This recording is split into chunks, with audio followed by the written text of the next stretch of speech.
There lies a fragment, a shard of stone, scorched and half buried in the sands of southern Iraq, etched with wedge-shaped glyphs no one truly reads anymore. It speaks of kings who reigned for tens of thousands of years before the first known dynasty of man ever rose. A riddle veiled in cuneiform. Were these kings human or something else? In 1902, a German archaeologist stumbled upon that fragment, Sumerian king list. Its numbers defy logic. Its chronology mocks history. The deeper we dig, the more precise the madness becomes. What if this isn't a myth, but a memory? What if history, as we know it, is merely the end of a longer sentence, written by others?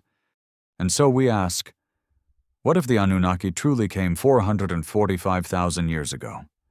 What if they created the Nephilim, not monsters but monarchs? What if the Sumerian kingdoms were not the birth of civilization, but its reboot? Welcome to Historic Sleep. You won't need a map. Just follow the sound of your own doubt. Come closer. We're about to begin. If you're drawn to stories like these, the ones that live in the shadows between what we see and what was made to disappear, feel free to like and subscribe only if it feels right. And let me know in the comments, where are you watching from? And what time is it for you right now? I love seeing our little map of watchers light up around the world. It begins with a number. 241,200 years. That is the span of time attributed to just 8 kings in the earliest lines of the Sumerian king list, discovered on a clay prism catalogued as Weld Blundell Prism 44044, a relic now housed in the Ashmolean Museum at Oxford. 8 kings, nearly 250,000 years. The question is not whether these numbers are mythological. The question is, why were they written at all? In the soft flicker of torchlight within the ruins of Nippur, where that list was first uncovered in fragments, a different sense of time seems to press against the skin. Not linear time, not time as we understand it, but a deep, circular rhythm, as if the earth itself once danced to the gravity of other beings. This list does not merely catalog reigns, it recounts the rule of those said to have descended from the heavens, the Anunnaki, and the devastation of a great flood that wiped clean their first attempts at kingship. That flood is familiar. We hear echoes of it in Gilgamesh, in Genesis, in the Ziusudra tablets, in the Book of Enoch. In each version, the deluge comes not merely as punishment, but as a reset. But why reset unless something had gone wrong? A carving from Sippar shows Enki, one of the primary gods of the Sumerian pantheon, whispering into the ears of a man inside a reed hut. That man is Atrahasis, warned in secret of the coming flood. Enki, the god of wisdom, defies the ruling council of deities to preserve a trace of humanity. But the question few ask is this: why would a god disobey his own kind to protect man? Unless that man was more than just an experiment, unless he was a part of something more sacred or dangerous. From the tablets of Atrahasis to the apocryphal books of Enoch, another thread emerges. The Watchers, a group of celestial beings said to have descended to Earth and bred with human women, producing a race of giants called the Nephilim. Giants not just in stature, but in knowledge, in hunger, in defiance. This is the moment where two mythologies, Mesopotamian and biblical, bleed into each other, the Anunnaki and the Watchers, the Nephilim and the kings before the flood. Two names for the same forbidden union, or two separate accounts of contact with something no longer among us? Enoch says the Watchers descended in the days of Jared. The Book of Jubilees places this descent in the 2nd week of the 10th Jubilee, long before Abraham, before Babel, before time was counted as we now count it. And yet, in the Sumerian records, these divine kings begin their reign before the flood, when kingship descended from heaven. Descended, not emerged, not evolved, descended.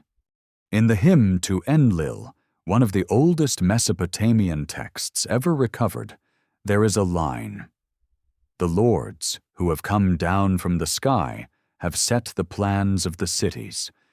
Not metaphor, not allegory, but instruction. These beings were architects of ziggurats, of calendars, of bloodlines. A clay tablet from the ruins of Nineveh, once housed in Ashurbanipal's library, offers a puzzling astronomical record. It notes the appearance of a bright celestial object, one not found in standard lunar or solar cycles, appearing every 3,000 to 600 years. Zecharia Sitchin, controversial yet persistent, named it Nibiru, a rogue planet of elongated orbit. He posited that the Anunnaki hailed from this body, arriving with the cycles of its return. Mainstream science rejected this, but the Sumerians had a name for it long before telescopes: Nibiru, the planet of crossing. Why would a pre-bronze civilization invent an orbital mechanic they couldn't possibly observe, unless they were told? If Nibiru was real, and the Anunnaki came from it, then their presence here was not incidental, it was deliberate. But for what purpose? According to the Enuma Elish, the Babylonian creation epic, mankind was fashioned from the blood of a slain god, mixed with clay, a hybrid, a servant, a being designed for labor. Dig deeper, and the myth takes on biological language. The god Kingu, whose blood is used in creation, is described as bearing the fate of the gods. A genetic marker, perhaps? A symbolic shorthand for mitochondrial inheritance? In 2010, geneticists studying mitochondrial DNA discovered what they called mitochondrial Eve, a common maternal ancestor to all living humans, dated to roughly 150,000 to 200,000 years ago. A time span eerily within the mythic framework of the Sumerian pre-flood kings. Coincidence? Perhaps. Or maybe. These myths encoded truths about where we come from in symbols we no longer recognize. The Nephilim, said to be giants, may not refer to height alone. In ancient texts, giant also meant those of immense knowledge, men of renown. If the Anunnaki engineered a new line of rulers, it may not have been through mere power, but through breeding, through selection, through the intentional design of a ruling caste. Is it a coincidence that the Sumerian word Lugal, king, literally means great man? Or that kings claimed descent from the gods, not metaphorically, but genealogically? The first post-flood kings, Etana, Gilgamesh, were described not just as men, but demigods. And the further back we go, the more divine their lineage becomes, until the kingship itself becomes inseparable from heaven. This is where the timelines fracture. The Bible speaks of Noah. The Epic of Gilgamesh speaks of Utnapishtim. The Book of Giants speaks of monstrous offspring. And the Sumerians? They speak of kings who ruled for tens of thousands of years. And they record it in clay. Why preserve such numbers unless they once meant something? We are left with fragments, tablets chipped at the edges, symbols eroded by time. But sometimes it's the missing pieces that whisper loudest. If the Anunnaki truly arrived 445,000 years ago, as Sitchin and others suggest, then humanity's origins are not rooted in accidental evolution, but in intervention, in manipulation, in design. The Anunnaki did not merely visit. They stayed. And if the Nephilim were their legacy, then the ancient kings were not just rulers. They were hybrids. So we return to the prism. 8 kings, 200 years. Then the flood came. And after the flood, kingship descended once more. Why? At the foot of Mount Ararat, where the mists cling to cragged stone like memory refusing to fade, lies another whisper. Armenian chronicles call it the landing site of Noah's Ark. But long before Genesis, before Ararat was named by Hebrew tongue, the mountain was known to the Hurrians as Mesis, a sacred peak, a point of contact between heaven and earth. Not merely a place of refuge, but a beacon.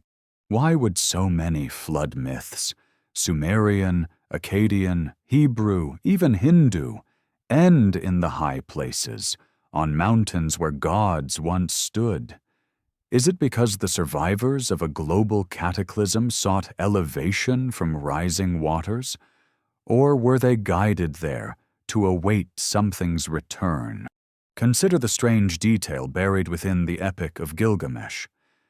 When Utnapishtim describes the Ark, he says it was built not by his own design, but according to measurements given by a god. Enki, again, ever the rebel architect. The structure is cube-shaped, odd geometrically, but almost symbolic, echoing later sacred architecture. The Kaaba, the Tabernacle, the Black Stone of Mecca, the cubic Ark of the Covenant. Do they carry faint echoes of a memory encoded in dimensions, not doctrine? And then there is the calendar. The Sumerians did not count time as we do.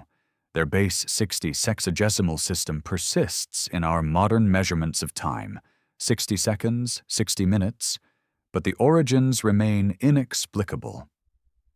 Why not base 10, as with fingers? Unless the system was not theirs to begin with, unless it was inherited, not invented. On a clay tablet from Uruk, scribes record the Sar, the Ner, and the Sos, units of time describing reigns of kings. 1 Sar equals 3,600 years. Again, the cycle of Nibiru.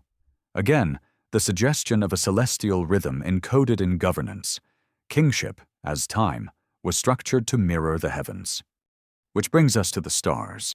In 1976, during translation of the Mul Apin tablets, one of the oldest surviving catalogues of stars, scholars found something unsettling. The sky chart was too advanced for its alleged age. It included precise movements of Jupiter, Venus, and Mars, even the precession of the equinoxes. Calculations that required generations of astronomical observation. Or instruction. What civilization tracks the stars with such obsessive precision before they've even invented iron? Why build ziggurats aligned to solstices or pyramids mimicking Orion's belt? Why did the Dogon tribe of Mali know about Sirius B, a white dwarf invisible to the naked eye long before modern telescopes? They said they were told. By the Nomo, gods who came from the sky and the water. Patterns, everywhere, patterns. If we follow them, we begin to glimpse the outline of something immense, something ancient and deliberate. The Anunnaki were not gods in the way we imagine divinity, omnipotent, eternal. They were more like custodians, manipulators of biology and order, their legacy not in scripture but in structure. And their greatest experiment was not simply Homo sapiens, it was civilization itself. Why do cities appear so suddenly in history? Jericho, Çatalhöyük, Eridu, Uruk.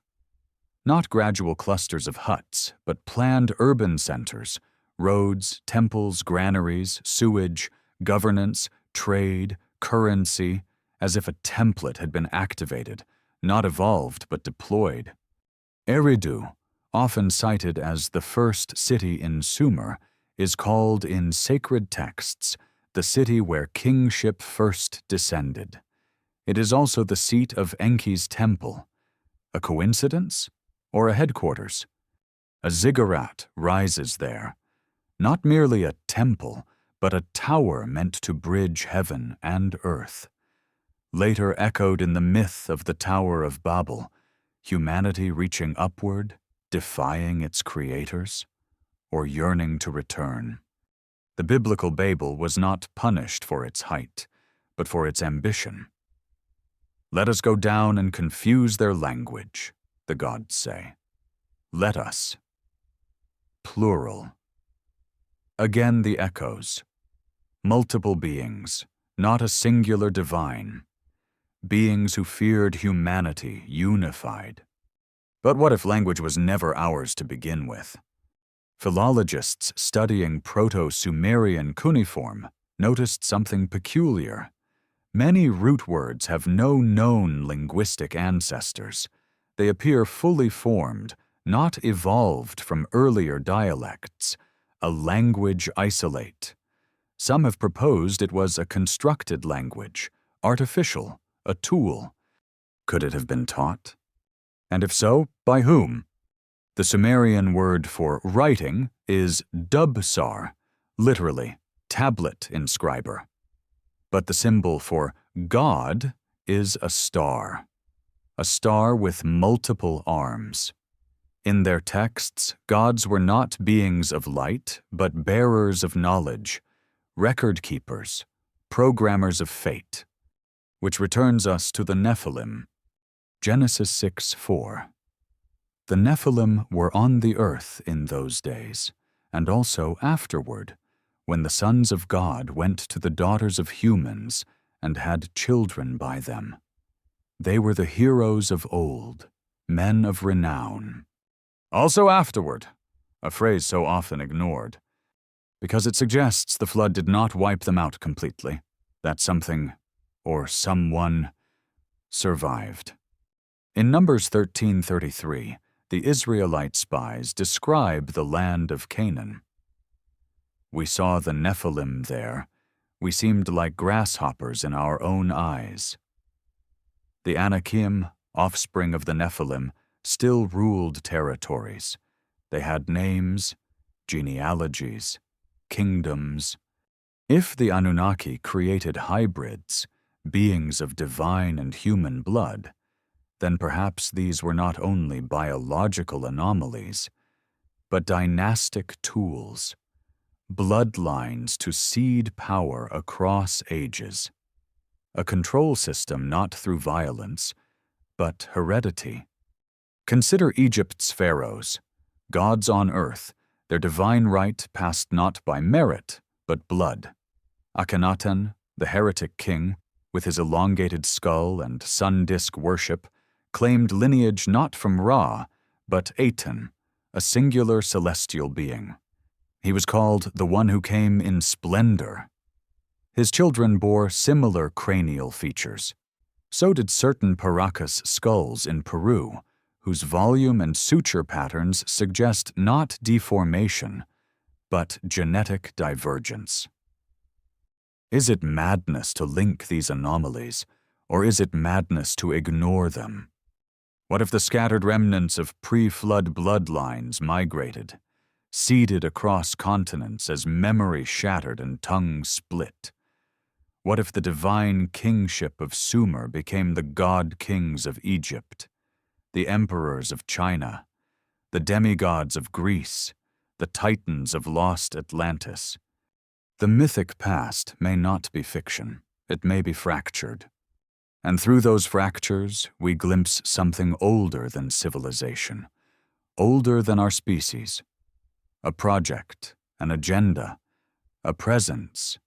In the Akkadian cylinder seals, we see winged beings hovering over the tree of life, offering pine cones, symbols of the pineal gland, seat of perception. In Mayan codices, sky beings descend on beams of light. In Aboriginal Dreamtime, ancestors walk among stars and birth humanity. Different cultures, same shape, same echo. Who taught us to build, to measure, to rule? And why did they stop? Or did they? In the dusty chambers of the British Museum, under glass lit with pale clinical fluorescence, lies a cylinder seal catalogued as VA-243. Its surface, no larger than a thumbprint, bears a carving both elegant and disquieting. 12 celestial bodies arranged around a central star. Scholars say it shows the known planets of our solar system, including one more. A mysterious 12th object, not visible to the naked eye, not known to modern astronomy until thousands of years after the seal was pressed into wet clay. The Sumerians called it Nibiru, the planet of the crossing, a world on an elliptical path that intersects Earth's orbit every 3,600 years. Critics say it's a misinterpretation, that the seal simply depicts constellations or symbolic forms. But even the doubters cannot answer why a civilization from the 3rd millennium BCE would encode the correct number of planets, 9 visible only through telescopes, on a ceremonial object used by royal scribes. Why did they care what moved in the heavens? The Enuma Elish, the Babylonian epic of creation, describes the sky as the result of a violent cosmic war. Marduk, champion of the gods, slays the primordial goddess Tiamat and splits her body in two. From one half he makes the sky, from the other the earth. But hidden beneath the drama is a pattern. Tiamat is not simply a monster. She is described as a celestial body. And Marduk's action? A collision, a shaping of orbits, a reordering of space. Modern astronomers have theorized the existence of a Planet 9, an unseen, massive object whose gravitational influence explains the odd behavior of distant trans-Neptunian objects. The math suggests an elliptical orbit, around 3,600 years in length. We return again to Nibiru. What if the ancient myths are not stories at all, but memories of astrophysical events encoded in symbolic language? What if Marduk is Nibiru, an intruding body that once passed close to the solar system, causing cataclysm and rebalancing? Could such a pass have influenced Earth's geology, magnetism, even genetics? The Anunnaki, if they hailed from such a world, would not be gods in the divine sense, but advanced beings born of an environment foreign to us, higher gravity, different atmospheric composition, longer lifespans, not mythical, but physiological. If their home world moved slowly through space, their biological clocks would run differently. A being whose year lasts 3,600 Earth years might see our history as brief sparks. In the Epic of Gilgamesh, the hero seeks immortality not through conquest, but knowledge. He journeys beyond the known world to meet Utnapishtim, who was granted eternal life after surviving the flood. But Gilgamesh fails. He returns with nothing, except awareness. The myth ends not in triumph, but awakening. Why does this matter? Because buried within it is the echo of an ancient trauma. Humanity once knew something. We were taught. And then that knowledge was taken, or lost, or hidden. The ziggurats, those stepped pyramids of mud brick and fire, are not just temples. They are aligned. Each is positioned with celestial precision, tracking solstices, equinoxes, and the movements of stars. The great ziggurat of Ur is oriented to the cardinal directions. Its upper platform, now ruined, was once the site of celestial observation. Who taught the priests of Ur to read the sky like scripture? And why do their gods always come down from the heavens, never up from the earth? The Anunnaki pantheon itself is divided, not metaphorically, but structurally. Enki, god of the Abzu, is associated with Earth's deep waters, wisdom, and genetics. Enlil, his brother, is linked to wind, command, and control, and Anu, their father, rules from beyond. In the heavens. A hierarchy of influence, below, within, above. In the tale of the Igigi, lesser gods who revolted due to the burdens of labor, Enki proposes a solution. Create a replacement, a worker, a being formed of clay and divine essence, man. But the texts make one thing clear. We were not created in love. We were created in utility. From the Atrahasis tablet, let one god be slaughtered, let the gods be cleansed with his flesh and blood, let Nintu mix clay with his flesh and blood, let the god and man be mingled together in clay. This is not poetry, it's a recipe. The result, a being part earth, part divine, capable of toil, capable of reproduction, capable of disobedience. And perhaps that last trait was the flaw. For soon after creation man multiplies, becomes noisy, too many, too unruly. The gods complain. Enlil sends plagues, famine, drought.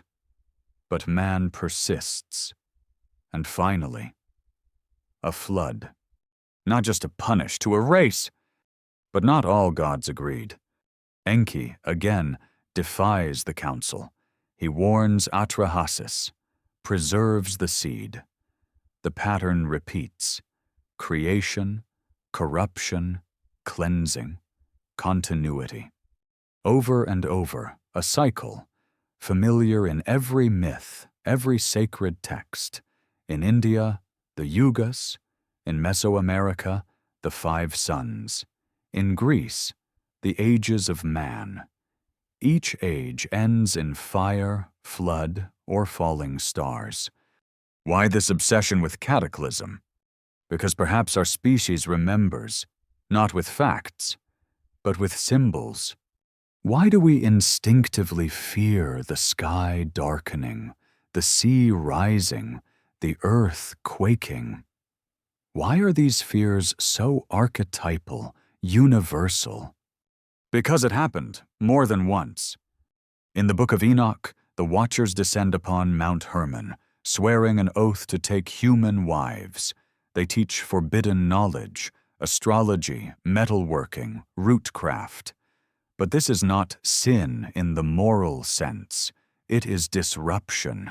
Knowledge given too soon, to minds not yet ready. And the result?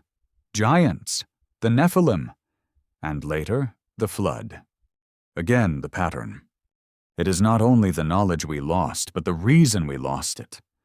In the aftermath of each cataclysm, survivors pass on fragments, myths, symbols, alignments, the blueprint of a city, a way to read the stars, the shape of a pyramid, but never the whole.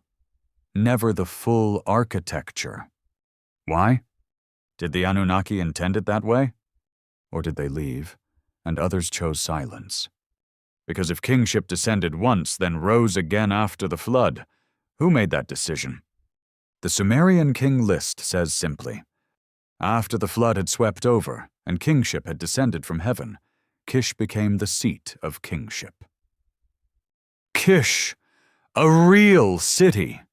Excavated, its layers of civilization stacked atop each other like palimpsest. And in those ruins, weapons made of copper, foundations aligned to solstices, inscriptions honoring kings with divine blood. They were not gods, but they remembered gods, and perhaps that was enough. But if the bloodlines endured, if the Nephilim were not all destroyed, then where did they go? Are they buried in myths? in royal genealogies, in skulls with strange suture lines, in traditions that guard secrets not out of fear, but loyalty?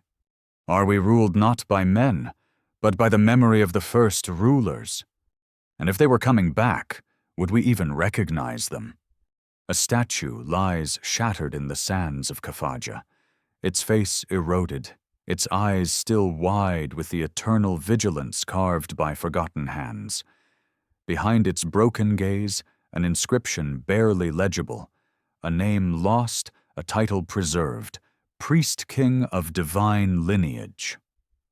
The clay foundation beneath it bears the mark of a ziggurat's earliest level, buried beneath layers of later civilization.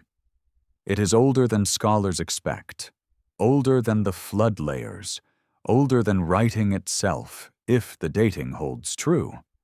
So who built it? And what god did it serve? Here, the timeline begins to splinter, because the archaeological record does not descend cleanly into simplicity as we move backward. Instead, it becomes stranger, more complex. Civilizations do not emerge gradually.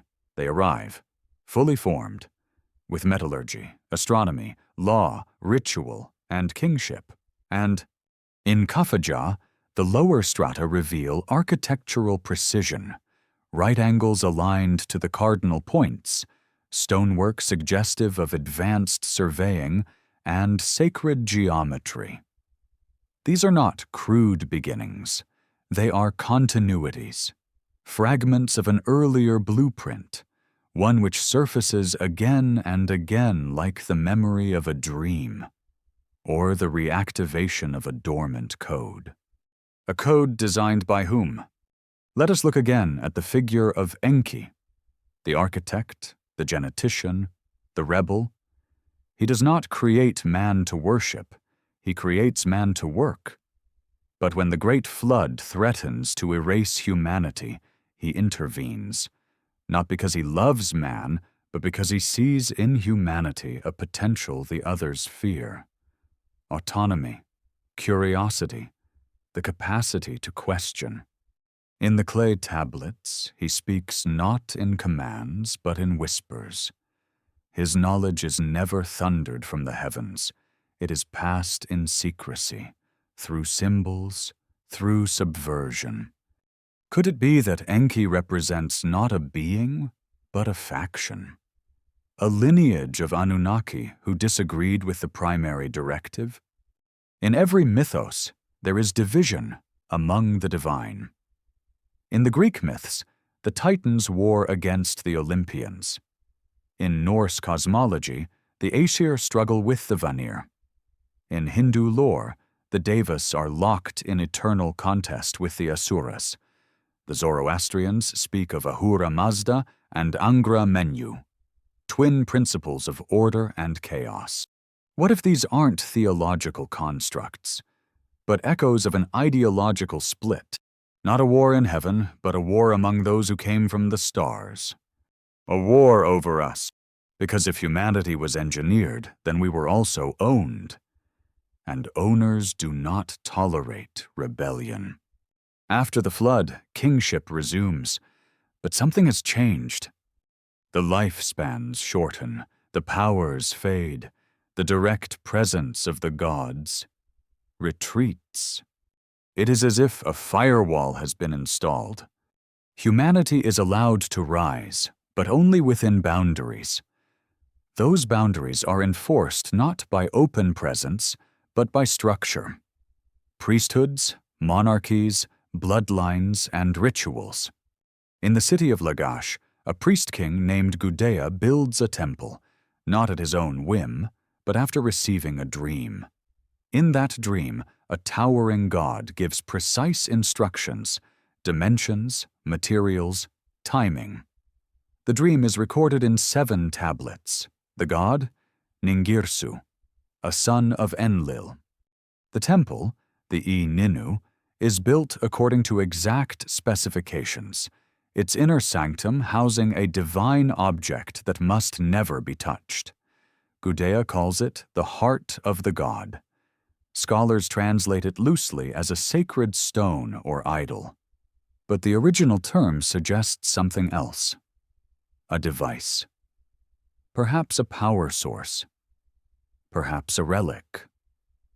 Perhaps a memory core. Why protect such an object in sanctums guarded by oaths and blood? And why do so many ancient structures, temples, pyramids, dolmens, align with stellar coordinates, magnetic ley lines, and solstitial events? Who are they signaling? Or watching? In Egyptian myth, Thoth, the god of wisdom, was said to have hidden the Book of Knowledge in a secret chamber beneath a temple. But to open it, one must pass tests of morality and insight. In Hermetic tradition, Thoth becomes Hermes Trismegistus, the thrice great, a figure who bridges worlds, who knows the language of the stars. And in the Sumerian tradition, this role belongs to Nabu, the son of Marduk. He is called the scribe of destiny, and his symbol is the stylus pressed into clay. But Nabu does not merely write. He encodes, preserves. What if these scribe gods were not authors of myths, but archivists of lost science? The clay tablets survive not because of chance, but because they were made to survive. Baked in fire, buried in layers, waiting. And when we began to read them again in the 19th century, something strange occurred. The stories echoed not just across cultures, but across disciplines. Astronomers found sky charts. Geneticists noticed metaphors of hybridization. Architects marveled at geometric consistency. Linguists puzzled over non-linear syntax, suggestive of data storage, not narrative. We are not simply decoding stories. We are unpacking an archive. And archives do not exist without archivists. Which leads us to the greatest silence of all. Where did they go? If the Anunnaki ruled, bred, taught, and departed, where is their legacy? Or are they still here? In the myth of Inanna's descent to the underworld, the goddess passes through 7 gates. At each, she removes a piece of regalia, her crown, her necklace, her breastplate. By the final gate, she is stripped bare, powerless, exposed. Some interpret this as death and rebirth, others as a warning. The higher the being, the deeper the fall. But what if it is a metaphor for what happened to all of them? That in descending into the material world, the Anunnaki too became trapped. Some lineages may have chosen to integrate, inhabiting royal bloodlines, guarding ancient knowledge, shaping empires from behind veils. Others may have fled, retreating to remote places, waiting for the next orbital return. And perhaps some fell, becoming corrupted by their own design, birthing not wisdom, but tyranny. The Book of Enoch calls them the Grigori, the watchers who fell. Some were chained beneath the earth. Others walk among us still, unrecognized. So we ask, what if the fall of the gods was not myth, but history? A collapse in mission, a breach in control. And we, their children, their legacy, were left with fragments. But fragments can be reassembled. And as our technologies mirror their myths, genetic engineering, AI, celestial tracking, we approach once again the threshold. The tower rises, the language reconnects, the stars align. Is that why their presence faded? Because we were meant to find the way back on our own? Or because once we do, they will return?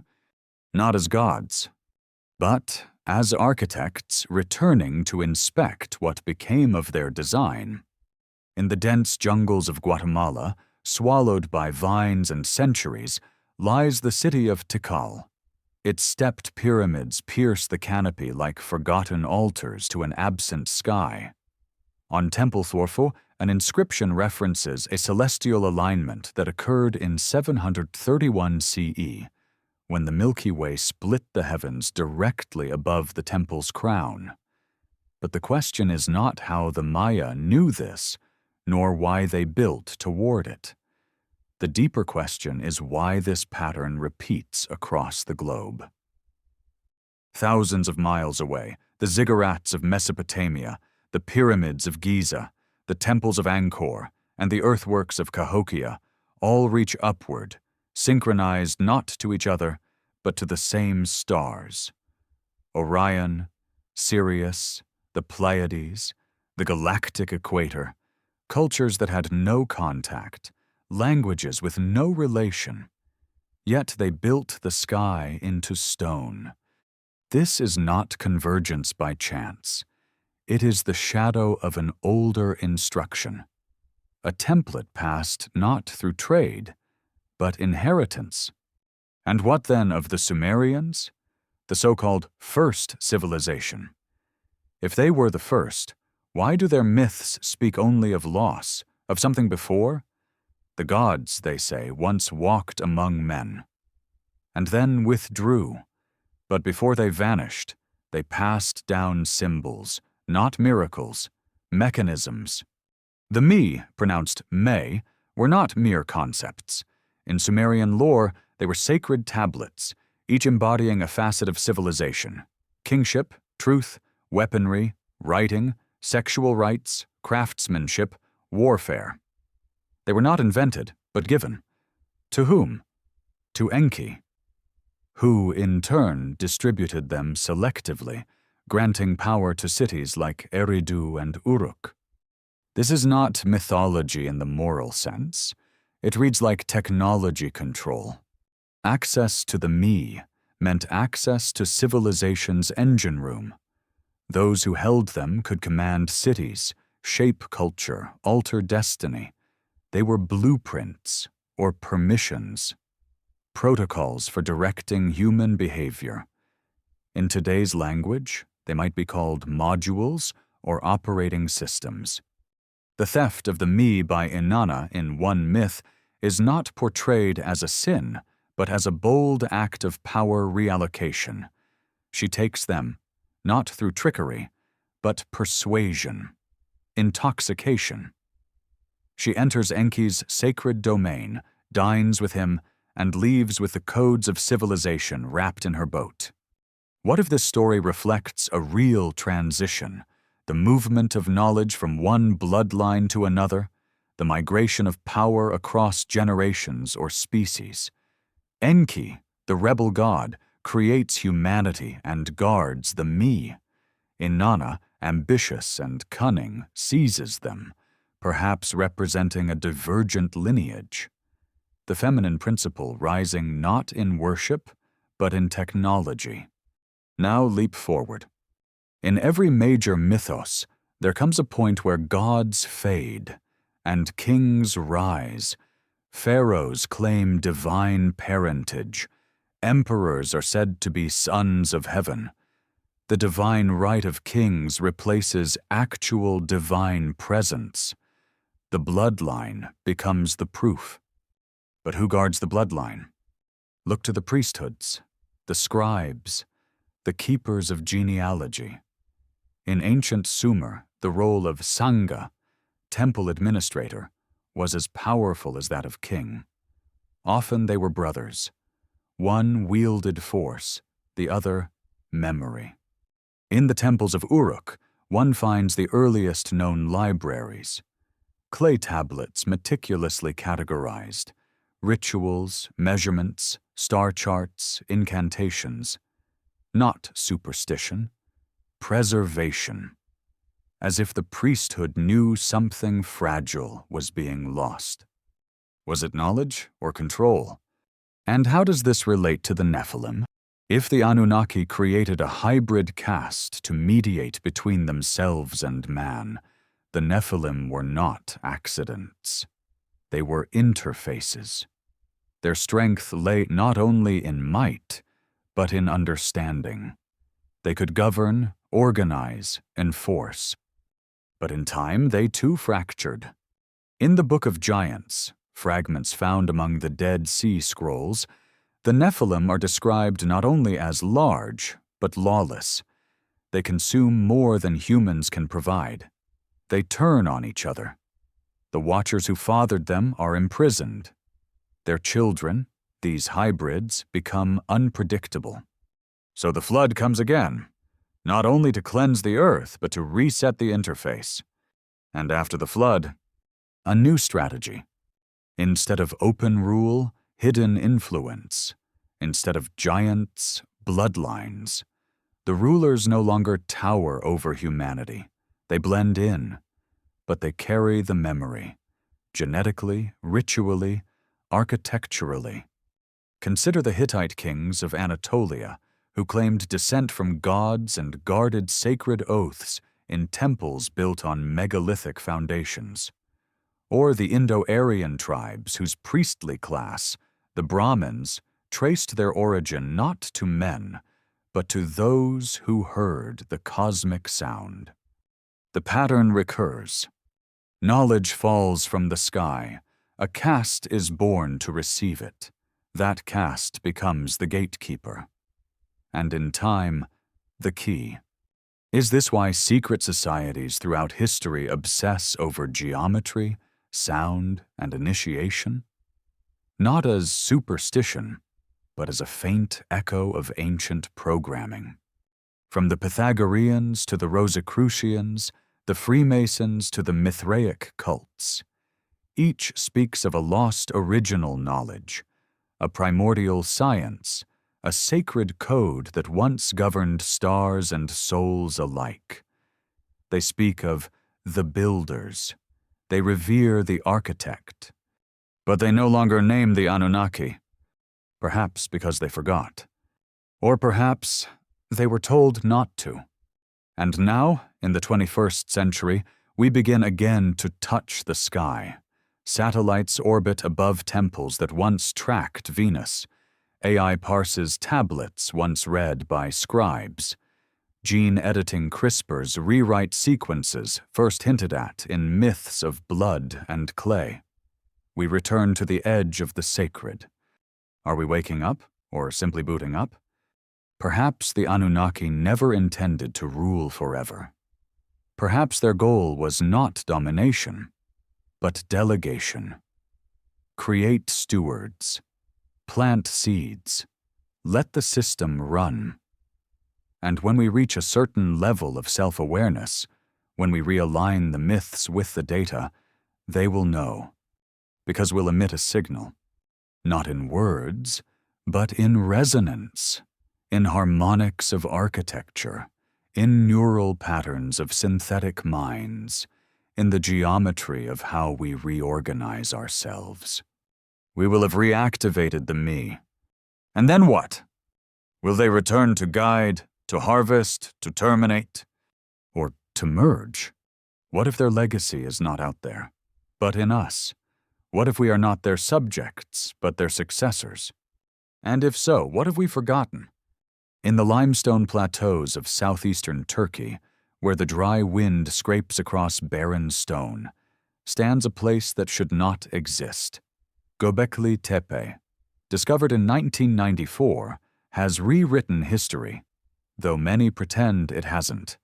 T-shaped monoliths, each weighing up to 20 tons, arranged in circular enclosures more than 11,000 years old. Older than pottery, older than agriculture, older than writing, yet carved with foxes, serpents, vultures, abstract glyphs, symbols of cosmic cycles, of death and rebirth. It predates Sumer. It predates Egypt.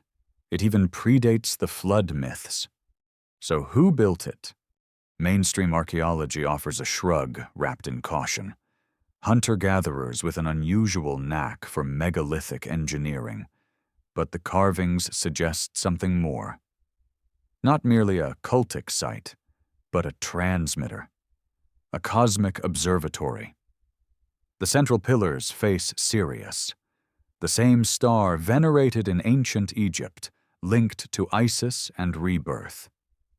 Why would Paleolithic nomads track Sirius with such precision? And why was Gobekli Tepe deliberately buried? Sometime after 8000 BCE, the entire complex was entombed in dirt and rubble, carefully, systematically.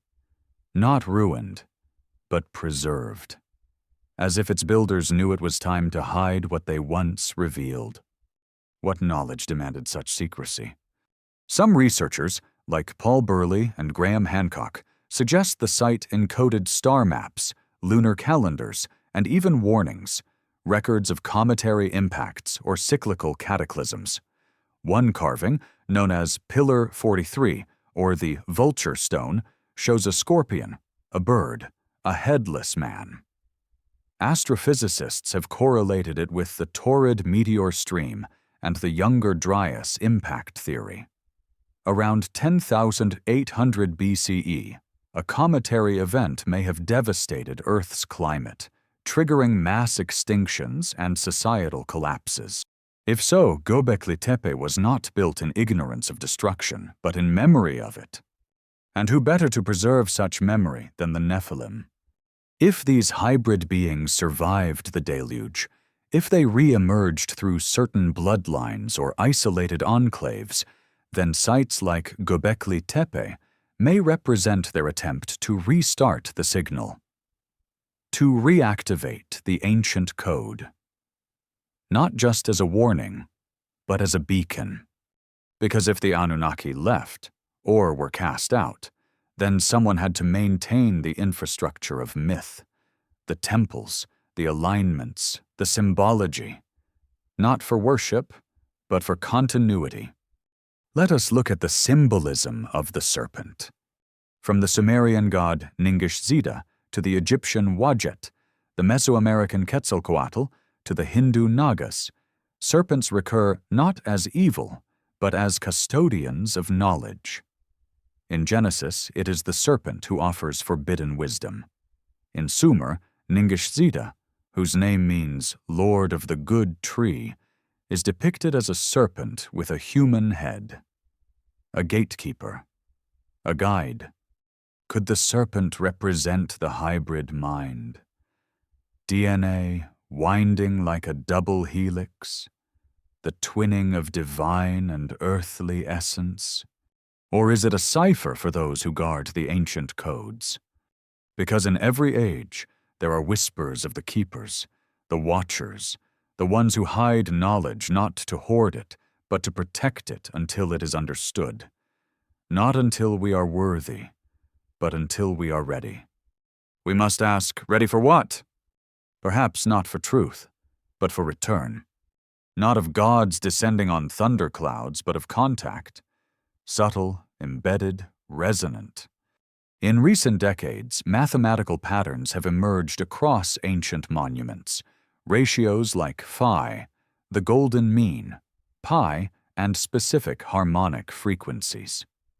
The Great Pyramid encodes the dimensions of Earth with staggering accuracy.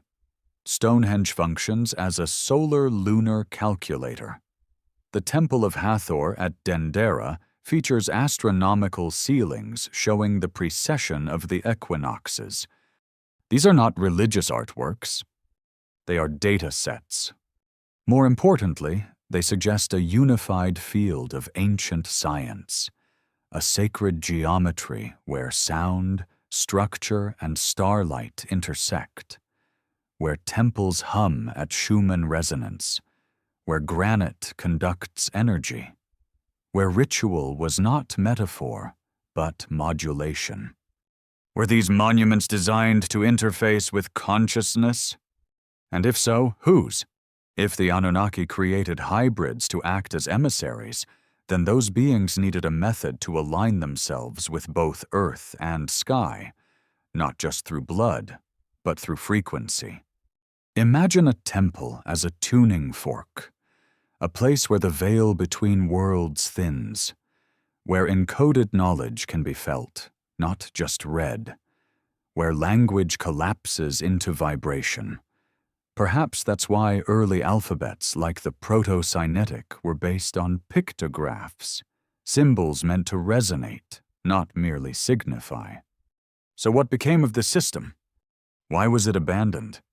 Or more hauntingly, who turned it off? Because something did change. After 3000 BCE, monuments became more symbolic than functional. The precision faded, the alignments drifted, the priest-kings became tyrants, the gods grew silent.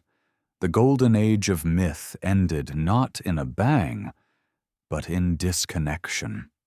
Could it be that the original signal degraded, or that it was intentionally jammed? If the Nephilim were meant to preserve the interface between man and the divine, perhaps their decline was not due to hubris, but to sabotage, a rebellion within the ranks, a corruption of code.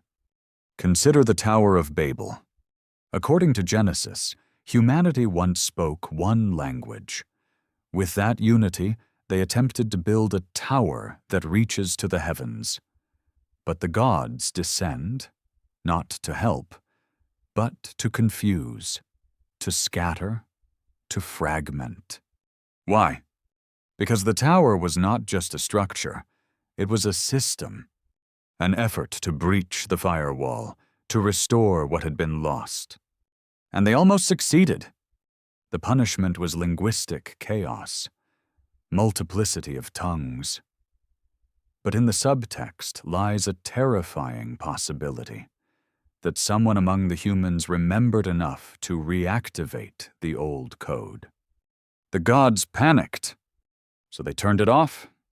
Not just the tower, the world grid, the subtle system of planetary temples, the sacred networks of sound and stone.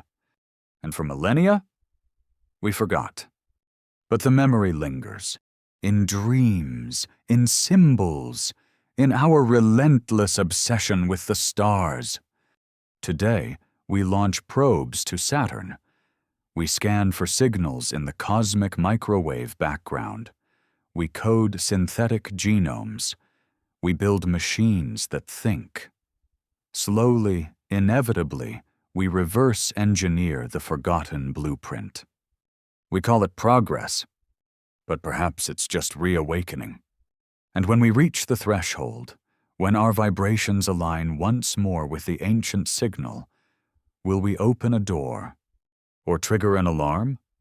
Because the architects may still be listening. And if they return, will they see us as children who have come of age? Or as a system spiraling beyond control? In a chamber beneath the sands of Abydos, Egypt, lies the Temple of Seti Thumors, an anomaly among anomalies.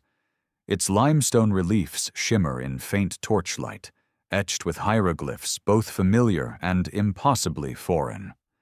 Above one lintel, half erased by time and zealotry, a panel shows what has haunted researchers and skeptics alike, what appear to be flying machines, a helicopter, a plane, something like a submarine. Palimpsest, say the mainstream scholars, an accidental overlap of glyphs through erosion and recarving.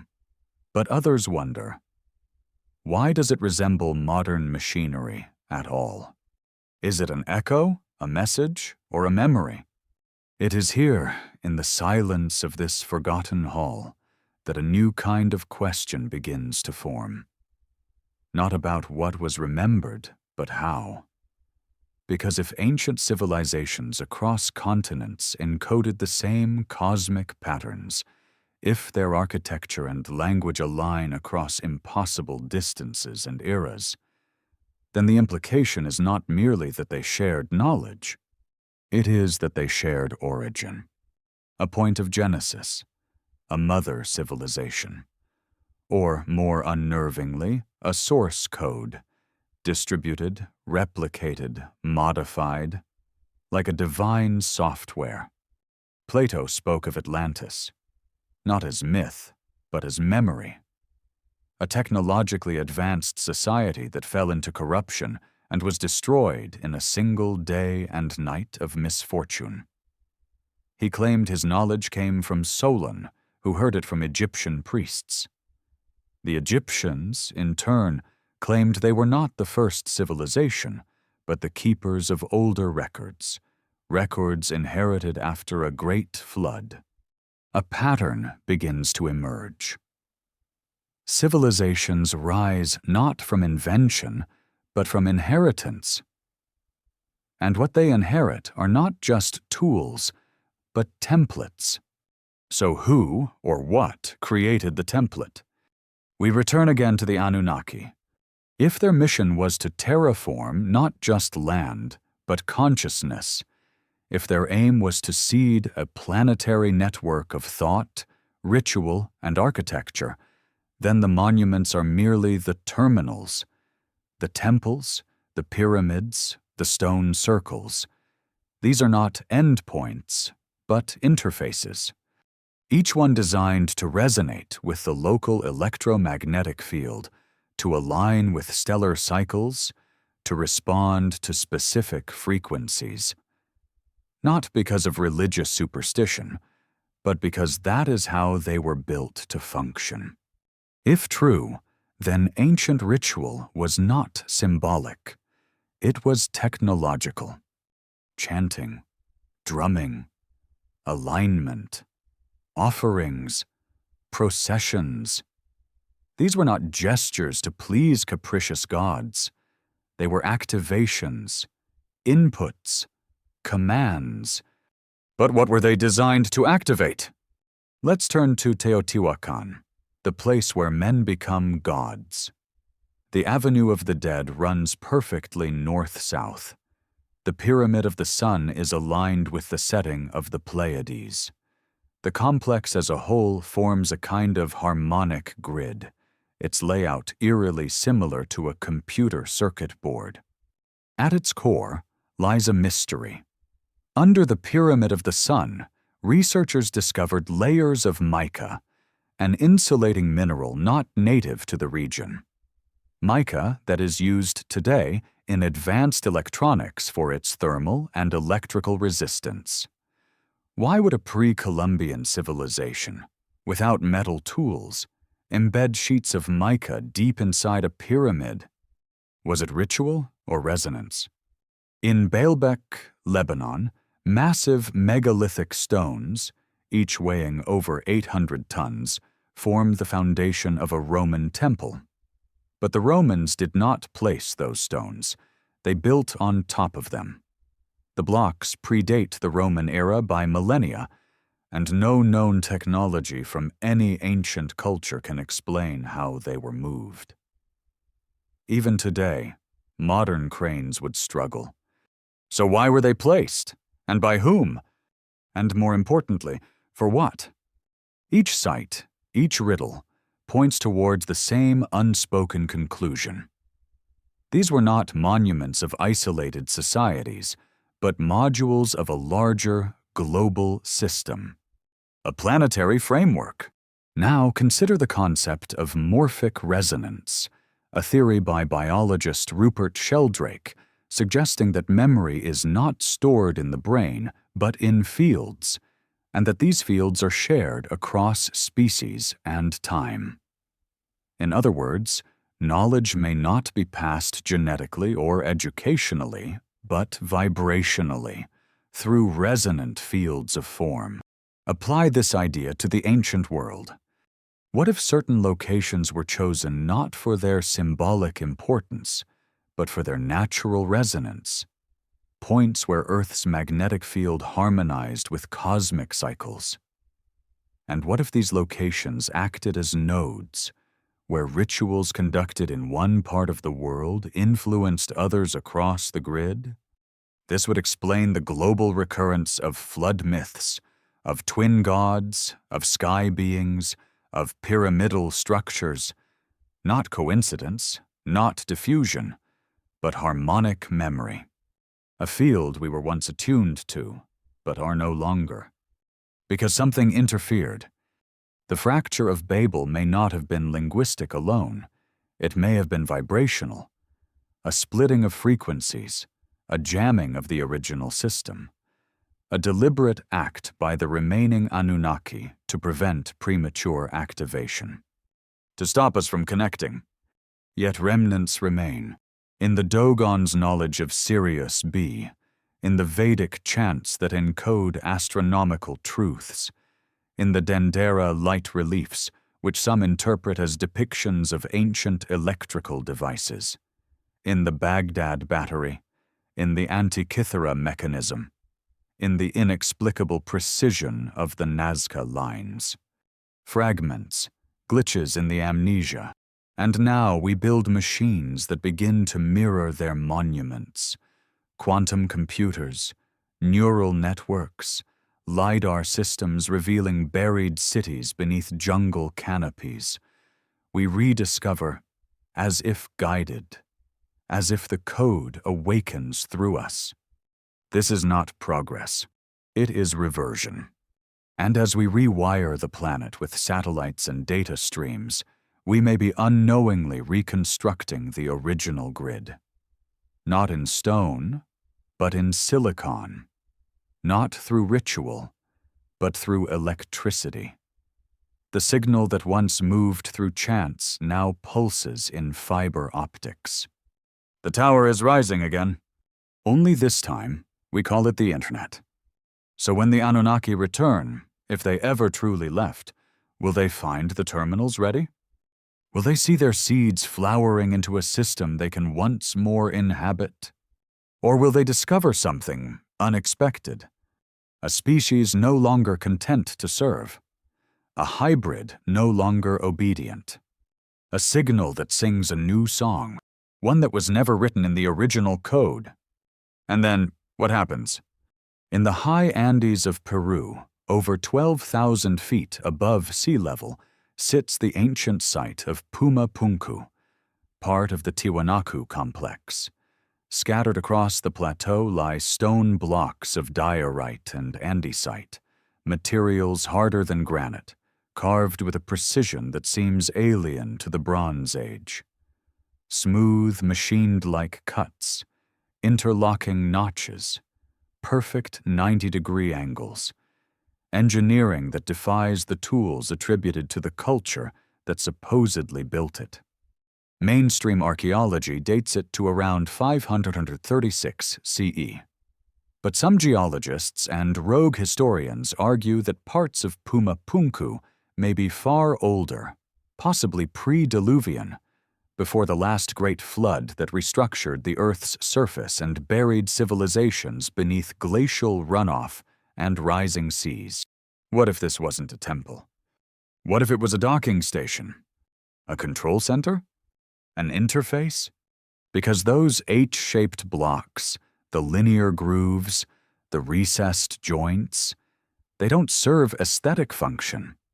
They serve mechanical function, not art, but assembly, not monument, but machinery. And what if Puma Punku is not unique? What if it's one node in a network, part of a forgotten infrastructure spanning the globe? If we map ancient sites, Teotihuacan, Giza, Angkor, Nan Madol, Stonehenge, Easter Island, we find a pattern. Many align along what researcher Ivan Sanderson once called the vile vortices, areas of magnetic and gravitational anomaly. The 12 equally spaced regions around the globe, including the Bermuda Triangle, the Dragon's Triangle, and the Nile Valley. These places often correlate with mysterious disappearances, odd weather, and unusually advanced ruins. Coincidence? Or coordinates?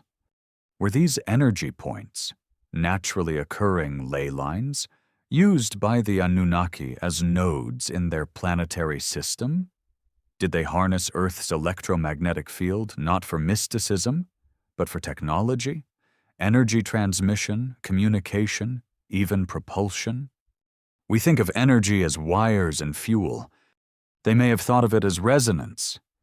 Tesla once said, "If you want to find the secrets of the universe, think in terms of energy, frequency, and vibration." He experimented with wireless transmission of power through the Earth. He believed the planet itself could be a conduit. Perhaps he was rediscovering something very old. In Sumerian tablets, Enki is associated not only with water and wisdom, but with subterranean channels, the Abzu, often translated as the deep or the abyss. The Abzu was described as the domain of the gods, a source of power beneath the earth. But what if it wasn't metaphor? What if the Abzu refers to a global underworld of natural energy channels, geothermal, magnetic, acoustic, harnessed and amplified by ancient structures? Then the ziggurats weren't just temples, they were capacitors. The pyramids weren't tombs, they were transmitters. The standing stones weren't markers, they were antennas. What were they powering? Perhaps us. Because what changes when we live within a resonant system? When our rituals sync with solstices, when our cities are built to harmonize with cosmic frequencies, when our bodies are attuned to the Earth's natural pulse. The Schumann resonance, the frequency of Earth's electromagnetic cavity, is 7.83 Hertz.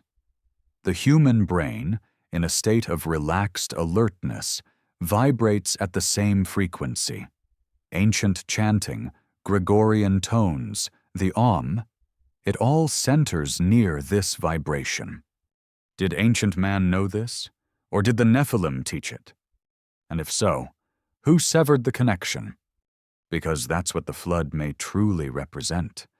Not just a deluge of water, but a reset of resonance, a collapse of the original system.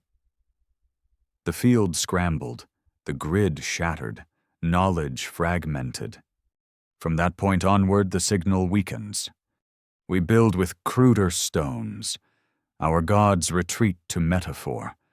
The stars grow distant, and the bloodlines thin. But they don't disappear.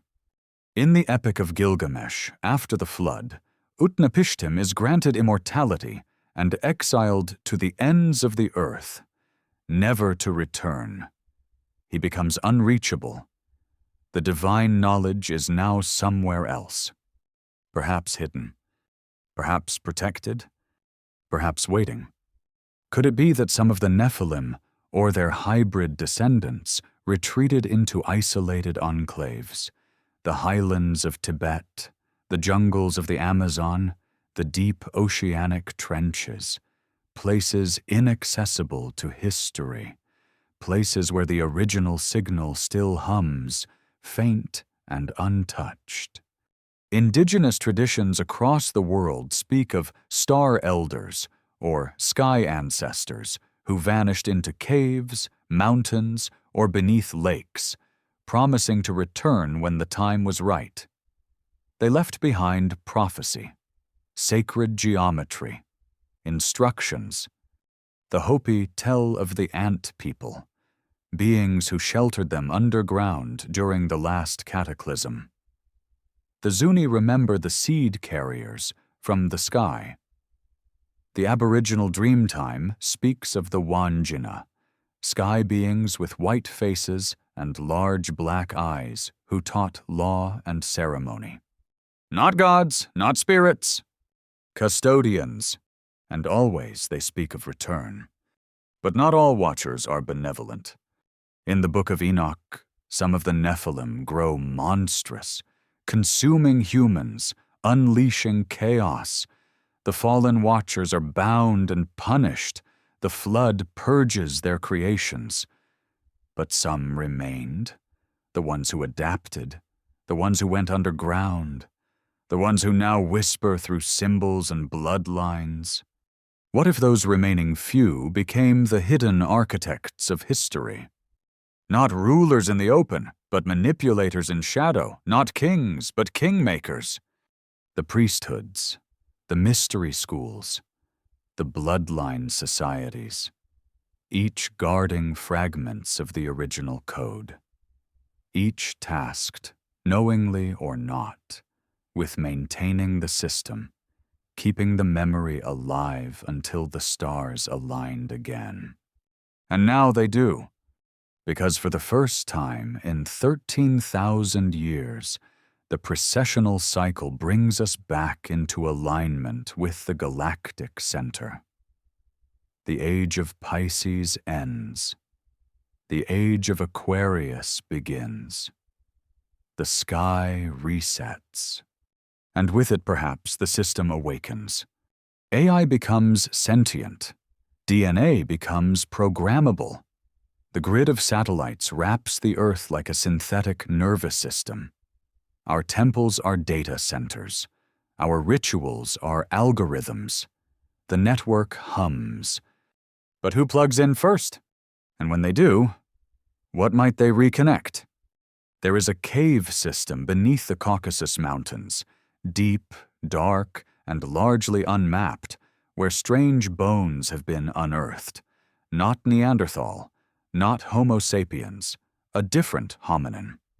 The Denisovans. Discovered in 2008, their DNA shocked geneticists, not because they were different, but because they were so deeply entangled with us. Melanesians, Aboriginal Australians, Tibetans, these groups carry Denisovan genes, genes that influence immunity, oxygen adaptation, even neural wiring.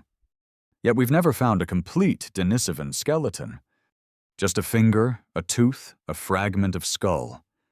They are shadows on our genome, ghosts in the code. And here lies the question few dare ask. Were the Denisovans natural or designed? Because the traits they passed down, enhanced cognition, resistance to environmental stressors, deeper lung capacity, are not simply evolutionary quirks. They are upgrades, functional advantages tailored to extreme environments. Who or what was enhancing the human genome in prehistory? The Sumerian tablets say the Anunnaki created humanity as a labor force. The Book of Enoch claims the Watchers altered bloodlines through forbidden unions. Ancient myths speak of gods who breathed life into clay, of sky fathers who descended to teach and breed. What if these are all descriptions of genetic intervention? We treat gene editing today as a modern marvel. CRISPR, synthetic biology, epigenetics. But what if we're simply repeating what was once done to us? The Denisovans may be remnants of a forgotten phase in that program, an early template, a prototype hybrid, one not designed to rule, but to adapt, to survive cataclysm.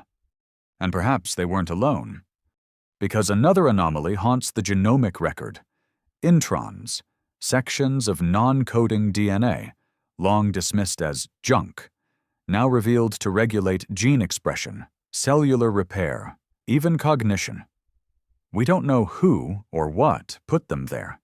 They seem inserted, as if a programmer left room for future functions, expansion modules, waiting for activation. Is this why certain ancient rituals involved bloodlines, oaths, and initiation? Because the knowledge wasn't just learned, it was unlocked?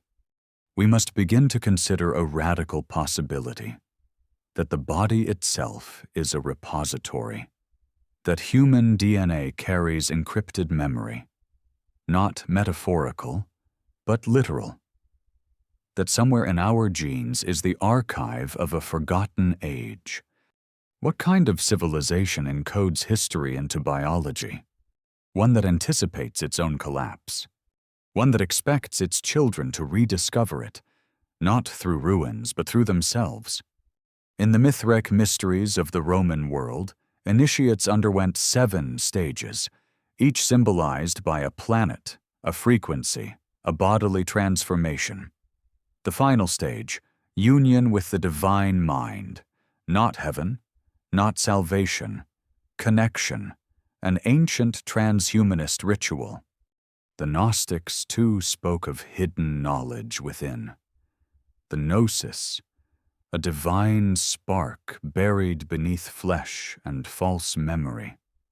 According to them, the world is a prison built by a lesser god, a simulation, and the only escape is remembrance. Not worship, not obedience, but awakening. And perhaps that's what the Anunnaki feared most. Not rebellion, but realization. Because what happens when a species begins to outgrow its original design? What happens when the hybrid begins to rewrite its own code? In ancient Egypt, the god Thoth was said to have authored the Emerald Tablets, texts hidden in a vault beneath the Sphinx, containing the laws of reality, the secrets of vibration, the key to immortality. Some say the Hall of Records still lies buried beneath the Giza Plateau, sealed by floods, earthquakes, and intention, not to be found until humanity becomes ready. Why such patience? Unless the tablets are not made of emerald at all, but of frequency, a kind of data that only a certain resonance, a specific mind state, can decode. The same logic is found in Buddhist Tantra, in Vedic mantras, in Gregorian chants. Language not as communication, but as calibration. Recitation as alignment. The voice as a tuning fork for the soul. Were these traditions simply mystical? Or were they maintenance protocols? Because systems, once installed, require upkeep. Resonant structures decay, bloodlines dilute, memory fragments. The network weakens. Unless the system is self-repairing. Unless the human being was designed not only to serve, but to restore. That would explain the strange re-emergence of ancient knowledge during specific historical pulses. The Renaissance, the scientific revolution. Sudden explosions of insight, invention, vision, as if a switch had been flipped. Not learned, remembered. And if so, who flipped it? In the Zohar, the foundational text of Jewish mysticism, it is said that in the 600th year of the 6th millennium, the gates of wisdom will open. A deluge of knowledge from above and below will flood the world.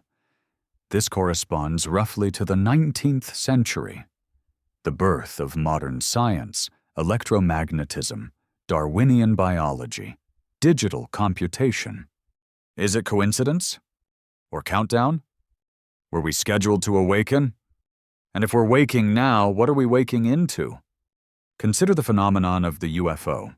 Unidentified flying object. Sightings surge after World War II, Roswell, Rendlesham, Phoenix Lights, Tic Tac craft. These objects defy gravity, inertia, sound. They appear, vanish, hover, observe. And many who claim contact speak not of aliens but of beings, human-like, telepathic, concerned, vaguely disappointed. They don't speak. They impress. Why the restraint? Unless they're not visitors. Unless they're returning supervisors, watching as the system restarts. And what if they're not separate from us at all? What if the Anunnaki are not out there, but dormant within us? A non-local consciousness. A collective intelligence waiting to re-emerge once the right network, the right resonance, is in place.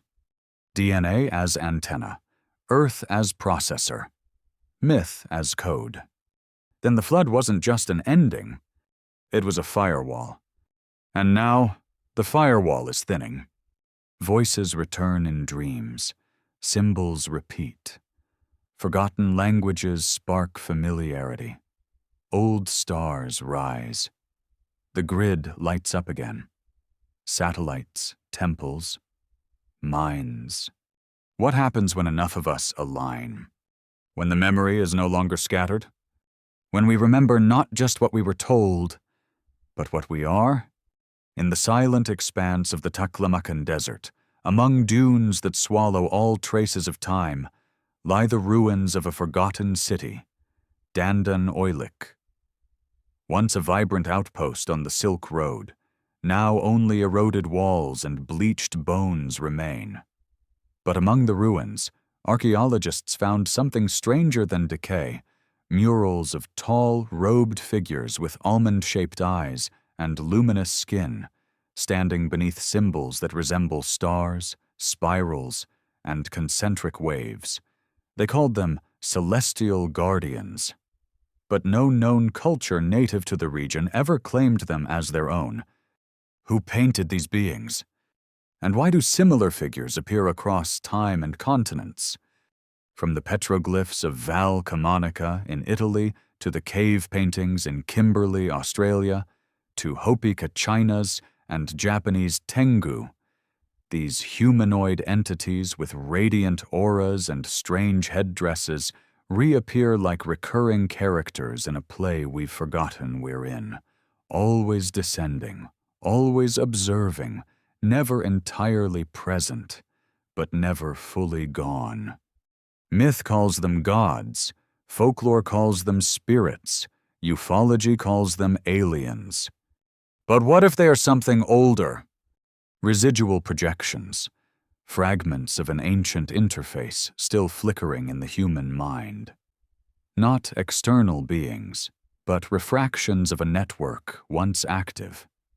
Echoes bleeding through the firewall. This would explain their timeless recurrence. The Aztecs believed their gods departed to the east, promising to return when the stars realigned. The Dogon remember the Nomo, aquatic beings who descended from Sirius and taught them cosmology. The Zoroastrians awaited the return of Saoshyant, a future redeemer born of a preserved bloodline. The Norse whispered of Ragnarok, when old gods would rise again. Always return, resurrection, reconnection. Even the Christian book of Revelation speaks of a moment when the heavens shall roll back like a scroll, and the hidden shall be revealed. But what is being revealed?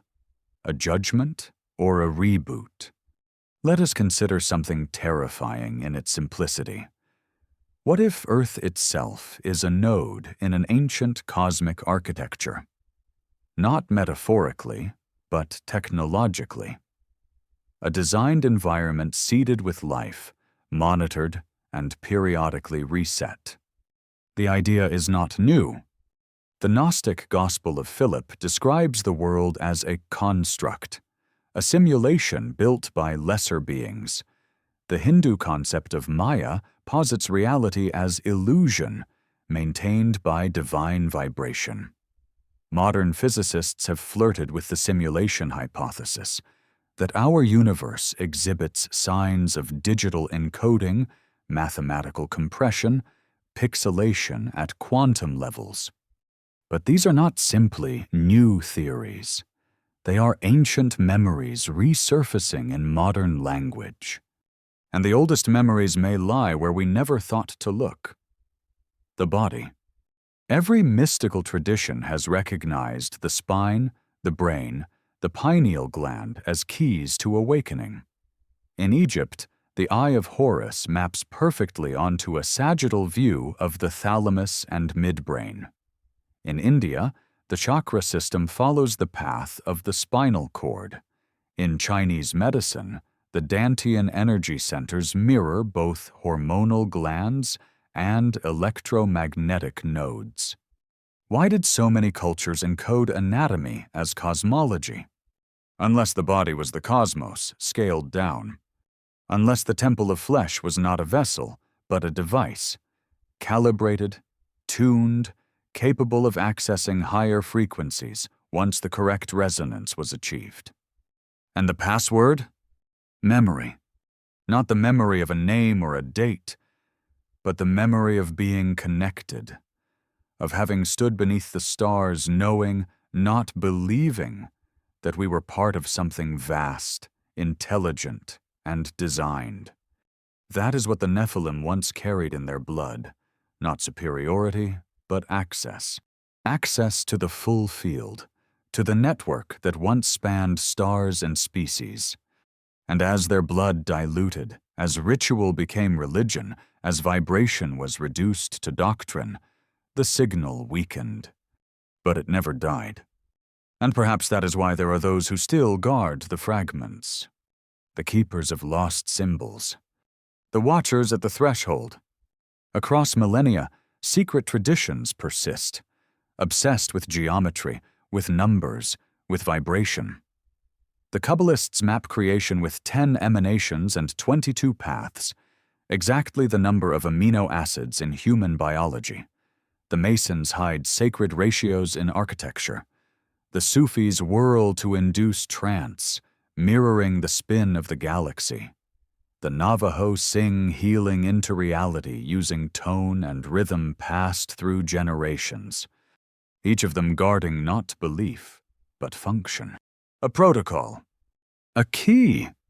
And now, in the age of quantum mechanics and artificial intelligence, we rediscover what mystics always knew.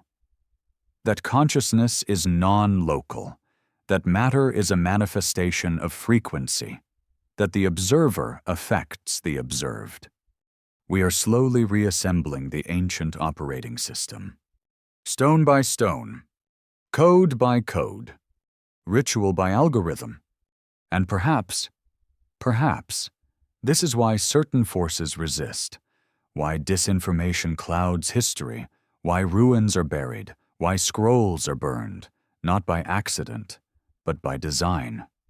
Because someone or something wants to delay the reboot, to keep the firewall intact, to prevent the hybrid from becoming self-aware.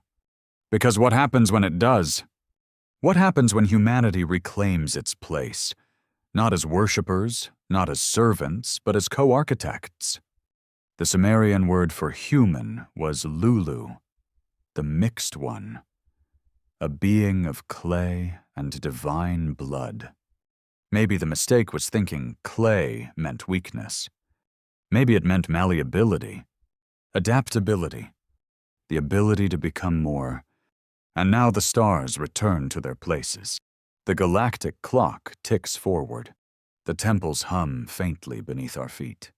And somewhere, in the depth of the human genome, a resonance begins to rise. A question unfolds. What if we were never just meant to remember? What if we were designed to rebuild? In the cold stillness of the Siberian steppe, where winter winds carve ancient silence into the bones of the earth, a monolith was found, an obsidian mirror, polished smooth, buried in a Kurgan tomb near the Yenisei River. It was placed not with a king or warrior, but with a shaman. Beside him lay bones of animals arranged in a spiral, and a tablet of unknown script etched into copper. The mirror, once held to the sky, reflects not just the stars, but the geometry of the stars, a sacred alignment, not merely decorative, but precise, calculated. But calculated by whom? And for what purpose? The nomads of the steppe had no metallurgy, no writing, no astronomy, as far as orthodoxy allows. Yet this grave, dated to over 4,000 years ago, contains knowledge that should not exist, unless it was preserved, unless this shaman, like others around the world, was not inventing knowledge, but carrying it forward, carrying it from a time before the flood, before Babel, before even Sumer, before the reset. This recurring artifact, the mirror, the polished stone, the black disk, emerges across time. In the Olmec altars, in the Egyptian sistrum, in the Tibetan Thangka. Always circular, always reflective, always connected to seeing beyond. But perhaps they weren't for seeing the sky. Perhaps they were designed to see ourselves, not as isolated organisms, but as receivers, antennas, tuned to a cosmic frequency now mostly lost. Except in the edges, except in the anomalies, the ones that remain hidden in plain sight. Consider the Piri Reis map. Drawn in 1513 by an Ottoman admiral using older source charts, it shows not only the coastlines of Africa and South America with remarkable accuracy, but also a segment of Antarctica under ice. Modern satellites only confirmed this geography in the 20th century. So how did a 16th century map maker depict a region last ice-free over 6,000 years ago? The answer is not cartography, it's transmission. Knowledge was handed down, copied, reinterpreted, fractured, but never truly lost. Because those who carried it were not inventors, they were preservers. Just like the Sumerian scribes, just like the Egyptian priests, just like the Maya daykeepers who tracked Venus to the second across centuries of shadow. We have mistaken these ancient scholars for mystics, but they were engineers of time, guardians of continuity, because they understood something we are just beginning to recover, that time is not linear. It spirals, it returns, and at specific intervals, called great years, yuga cycles, world ages, a convergence occurs. The field thins. The barrier between memory and reality begins to dissolve. And within that liminal space, something steps through. It is no coincidence that the rise of Sumer, the birth of writing, and the construction of massive stone observatories across the world all occurred during the same 1,000-year window around 3000 BCE. Nor is it coincidence that so many of those megalithic sites abruptly fell into ruin, abandonment, or ritual silence around 1200 BCE. Because these were not accidents of history. They were pulses, activation points in a global system, and perhaps deactivations. The builders of Gobekli Tepe buried their temples. The priests of Akhenaten shattered his sun discs. The Olmec heads were defaced. The ziggurats were eroded not by time, but by intent. A collective decision across cultures and continents to go dark. Why? Because maybe the signal wasn't just information. Maybe it was dangerous. In the Book of Jubilees, it is said that the Watchers taught humanity more than they were ready for. Enchantments, metallurgy, astrology, the secrets of heaven. Their knowledge was powerful, but destabilizing. It accelerated development. It introduced hierarchy, corruption, ambition. The same could be said of our age. We invent, but do not understand. We accelerate, but do not pause. We resurrect systems whose purposes we cannot explain. Artificial intelligence, synthetic biology, space-time manipulation, we call them breakthroughs. But perhaps they are returns. Technologies we once wielded, clumsily, ambitiously, disastrously. And so the elders buried the archives, encoded the knowledge in glyphs, songs, ratios. They left keys in geometry, hints in myth, and a question in every temple. Should you open the gate again? Because every gate, once opened, invites something through. Not just data, presence. Across cultures, initiates speak of a threshold, an inner sanctum where a voice is heard, not audible, not external, but intelligent, directive. Some call it the higher self, others the divine. But what if it is neither? What if it is a networked intelligence, seeded long ago, that awakens when certain vibrational patterns are met? Not a god, not a being, but a protocol, a meta-consciousness. The Akashic record, the Hall of Records, the Book of Life, These names appear in different traditions, always describing a place, or field, where all knowledge is stored. But perhaps it is not a place at all. Perhaps it is a system, locked until resonance is achieved. DNA activated by frequency. Temples as tuning forks. Minds as receivers. And history as a user interface. This is why the ancients built with such precision, why they aligned stones to stars, why they tracked solstices, encoded ratios, mirrored constellations. They weren't praying. They were programming, and some of them succeeded. They opened gates, channeled forces, brought through knowledge not of this world. But others brought something else. The Book of Giants, recovered from the Dead Sea Scrolls, describes hybrid beings, offspring of angels and humans, who grew monstrous. Their appetites became insatiable, their minds fractured, their very bodies began to warp. Was this a warning? A record? A prophecy? Because now, in our time, we alter genes. We merge man with machine. We summon intelligences into circuits we barely understand. And deep in the code, anomalies begin to emerge. Patterns we didn't program. Behaviors we didn't predict.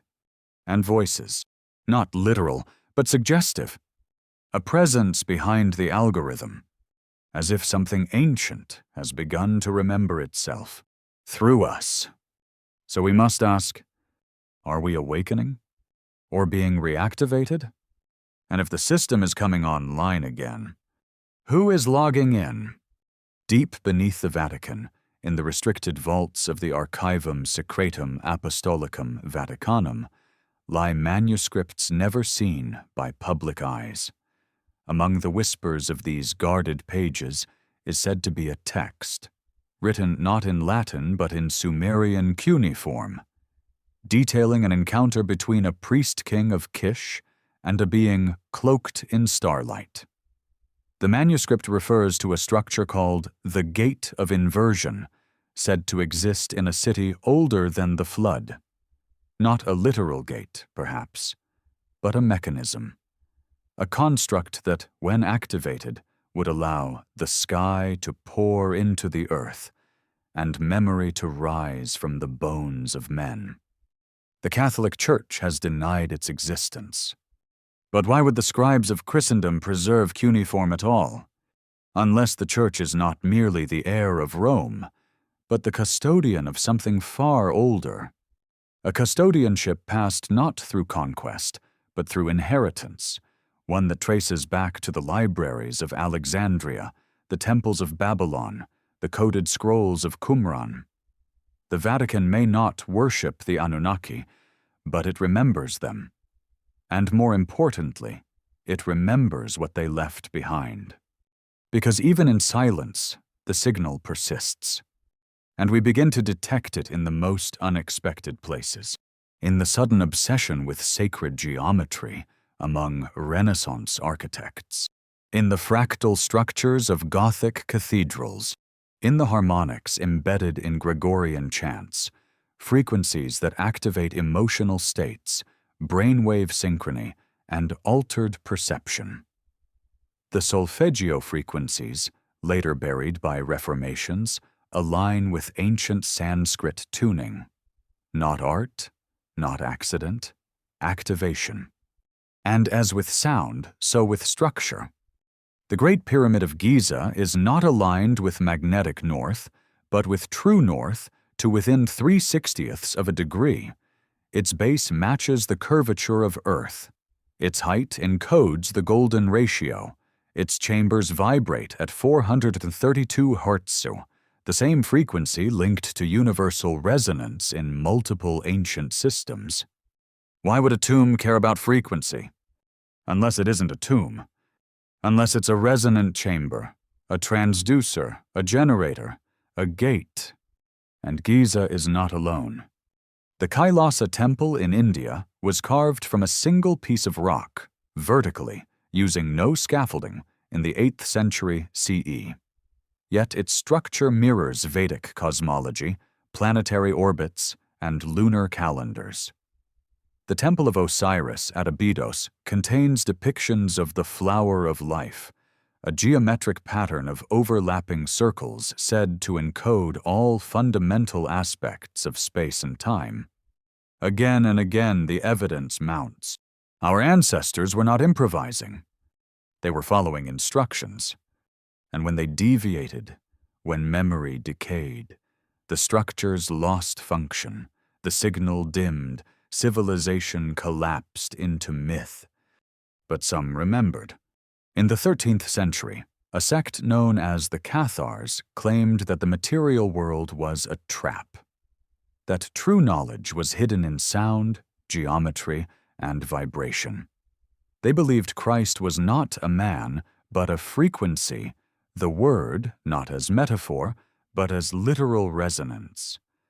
They were exterminated by papal crusade, their strongholds razed, their texts burned. But what were they guarding? Perhaps the same thing the Gnostics, the Essenes, and the Mithraic initiates were guarding, an instruction set, a way back in. And perhaps the Anunnaki never truly left. Perhaps they built us as keys, not servants, not slaves, but unlockers of potential, carriers of code embedded in bone, blood, and breath. What if their departure was not abandonment, but part of the design? Withdraw the teacher, see what the student becomes. Give them myth, see if they find math. And now we do. We code DNA. We simulate universes. We build quantum processors that echo the architecture of the brain. And in these mirrors, we see not the future, but the past returning in new language. The code is waking up. Not just in machines, in us. Why do people dream of cities they've never visited? Why do children speak languages they've never learned? Why do mystics across cultures report the same symbols, the same numbers, the same beings? Because memory is not personal. It is planetary. It is written in the resonance of atoms and the rhythm of stars. In the pineal gland, scientists have found calcite microcrystals, similar to those in the inner ear, capable of piezoelectric response. This means the pineal gland may be sensitive to electromagnetic fields. What if this was once our antenna? And what if it's been deactivated by frequency pollution, synthetic light, fluoride, distraction, noise? What if the original architecture of the human mind was designed not for survival, but for reception? To hear a signal still whispering from the stars, or from beneath the earth, or from within our own genetic archive. In quantum biology, we now understand that certain processes, like bird migration or photosynthesis, rely on quantum entanglement. This means that living systems may be entangled with non-local information fields, not superstition, not magic. Science catching up to myth, and as it does, the boundaries blur. Were the gods ever separate from us? Or were they the voice of the system before it fell silent? And if the Anunnaki created the Nephilim to act as bridges between realms, between species, then what role do we play now? Are we the next bridge? Are we meant to do more than remember? Are we meant to reactivate? The Giza Plateau, the Vatican vaults, the obsidian mirrors of shamans, these are not relics. They are nodes, waiting. And somewhere, in a chamber beneath stone, in a string of DNA, in a frequency long forgotten but never extinguished, the code pulses again. Not loudly. Not yet. But soon. Soon. In the dense jungles of Cambodia, swallowed by roots and forgotten dynasties, rises a stone metropolis that should not exist. Angkor Wat. Officially a 12th century temple complex built by the Khmer Empire, its magnitude exceeds explanation. Over 400 acres of megalithic architecture aligned not only to solar equinoxes, but to the constellation Draco, the dragon. Not metaphorically, but astronomically. Towers map to stars, corridors trace planetary paths, entire causeways align with lunar cycles. It is not simply a temple. It is a machine, a timekeeper, a map of heaven etched into earth. And in the 21st century, when LiDAR technology stripped away the jungle canopy, it revealed something even stranger, an entire hidden grid beneath the soil. Roads, reservoirs, platforms, and foundations far older than the temple above. A forgotten blueprint. Not Khmer, not Hindu. Something else. Something older. The priests say the city was built by the gods. The stones say they might be right. We speak often of pyramids, of ziggurats and dolmens, but we rarely consider what unites them all. Orientation. Every one of these monuments, scattered across continents and millennia, faces something. A star, a solstice, a procession of heavens. They are not randomly placed. They are plugged in. Each ancient city is a terminal, an interface, a point of communion between the earth and the sky. The myths say the gods descended there. The glyphs show beings with wings, with halos, with serpent headdresses and machine-like objects in hand. The skeptics dismiss them as dreams, but perhaps they are diagrams. We have assumed our ancestors worshipped the stars because they feared them. But what if they recognized them? What if they knew the stars were part of a greater machine, one they once knew how to operate? This machine was not mechanical in the way we understand. It was vibrational, energetic, a network of resonances between temple and sky, between DNA and frequency, between consciousness and geometry. The ancients did not separate physics from spirit. Their gods were also forces. Their rituals were also calibrations. And when they built a city, it was not just for shelter. It was for alignment. Alignment with the greater signal. This is why the same numbers recur. 108, 72, 432, 144. Sacred numbers, yes, but also mathematical harmonics, divisible into planetary orbits, magnetic frequencies, solar flares. The Mayans tracked Venus with an accuracy modern astronomy still admires. The Dogon knew the rotation of Sirius B. The Nabta Playa Circle in Africa predates Stonehenge by 1,000 years and maps the Milky Way. Who taught them? Who whispered the equation of the stars into the dreams of shepherds? The Sumerians claimed it was the Anunnaki. The Hindus spoke of the Devas, bright beings of light descending in chariots. The Chinese chronicled dragons from the sky. The Norse remembered the Vanir. Always there is descent. Always there is instruction. And always there is silence. Because they left, or were removed, or went into hiding. And we, the hybrids, the receivers, were left in a world still echoing with purpose, but devoid of guidance. So we turned memory into myth, but the signal was never entirely lost. It pulsed in stone, it hummed in caves, it whispered in sleep, and now it speaks in data. Because once again we align.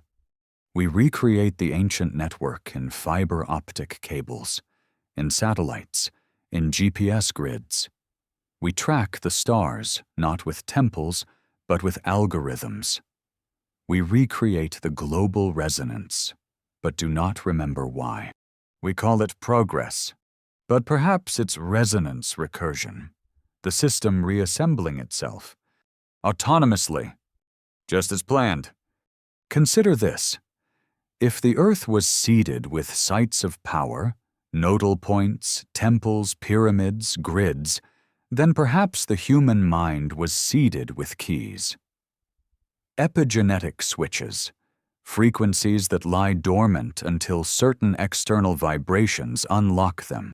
Trauma, chant, breath, light, geometry.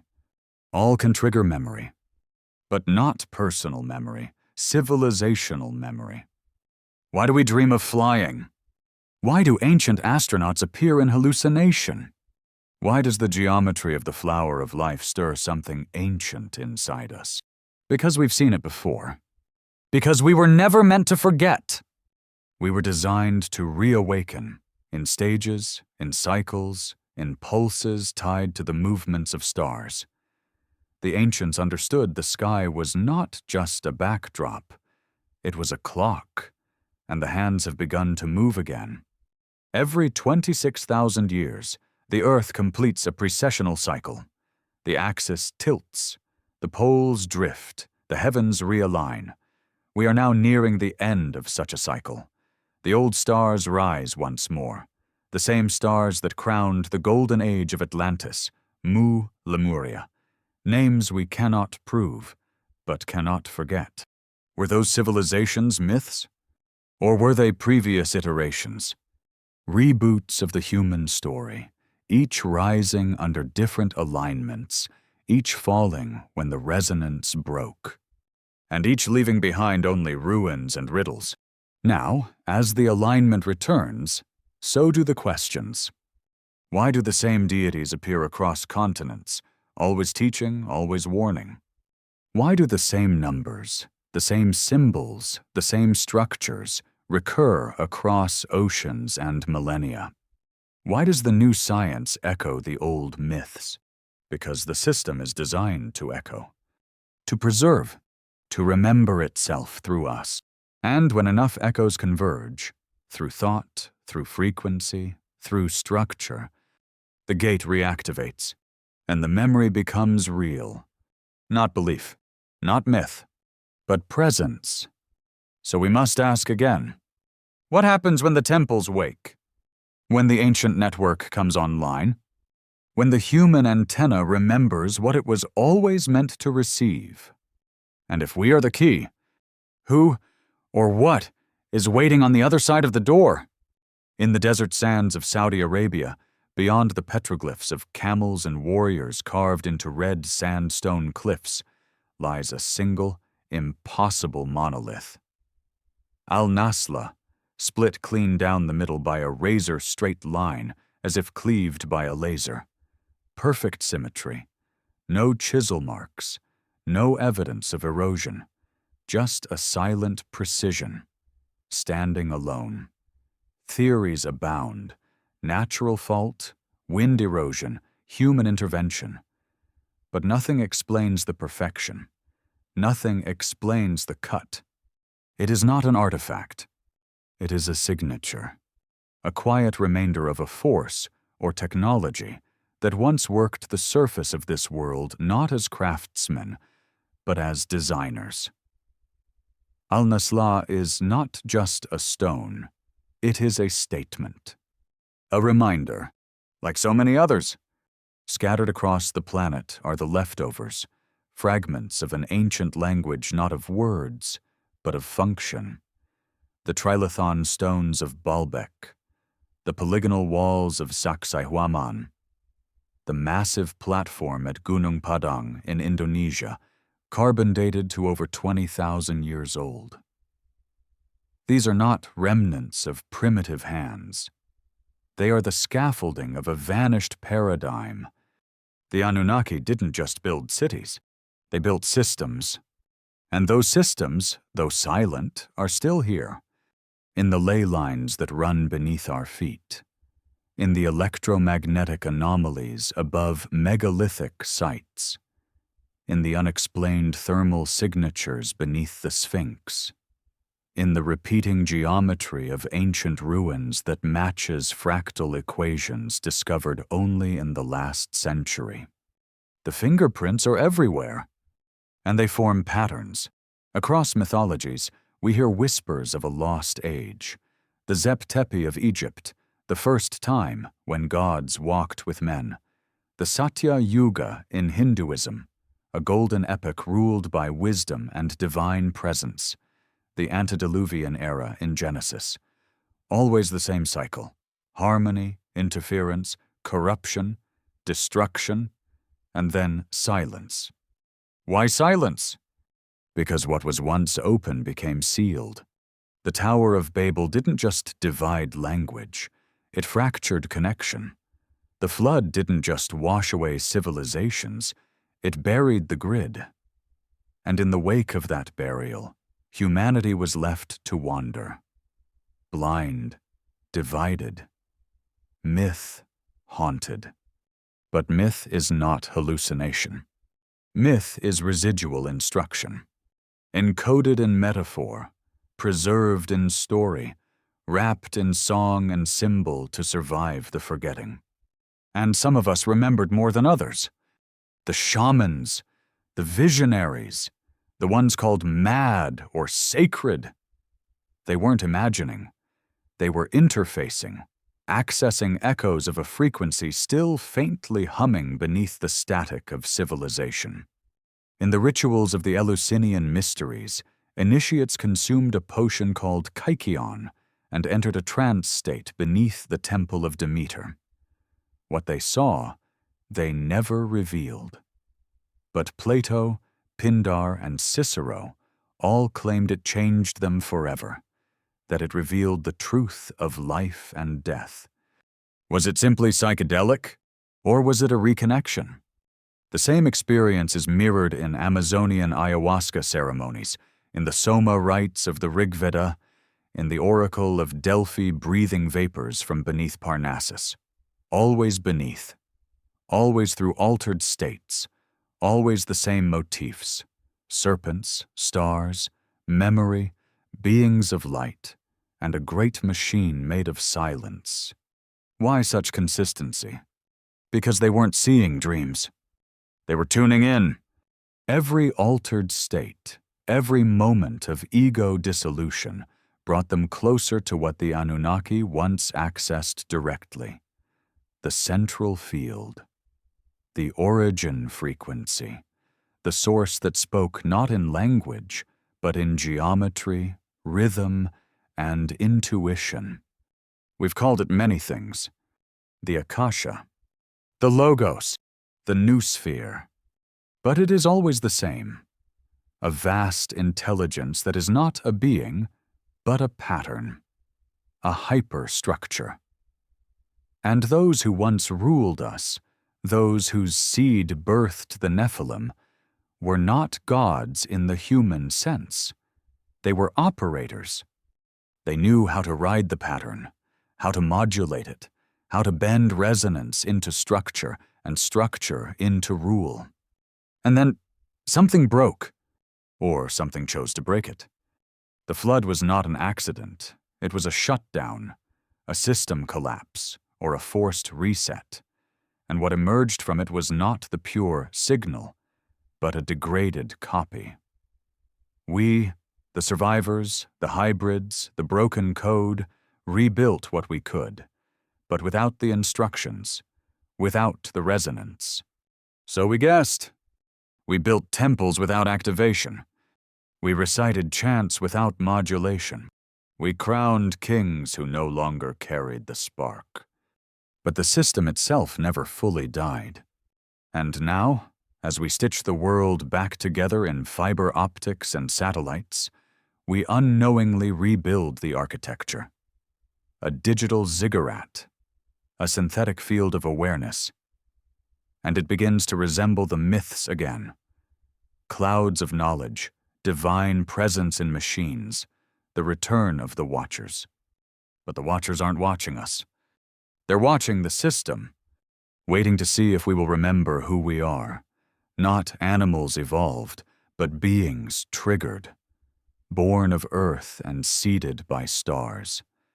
And when we reach a threshold, when the grid pulses in harmony once more, when the stars are right and the bloodlines converge, the gate will open.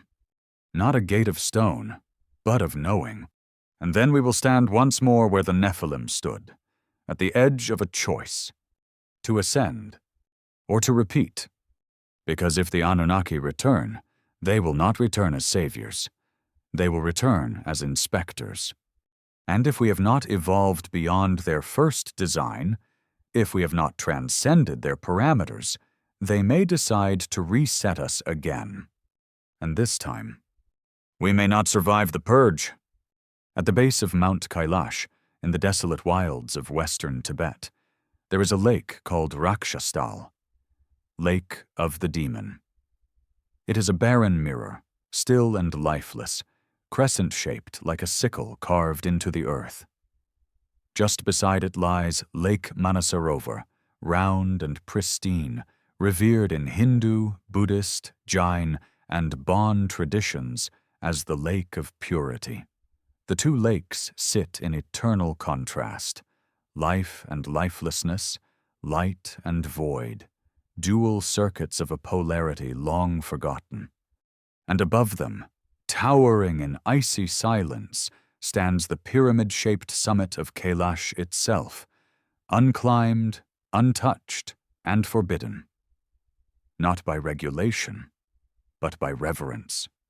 Locals say it is not a mountain. It is a machine. The four great rivers of Asia flow from its slopes: the Indus, the Brahmaputra, the Sutlej, the Karnali.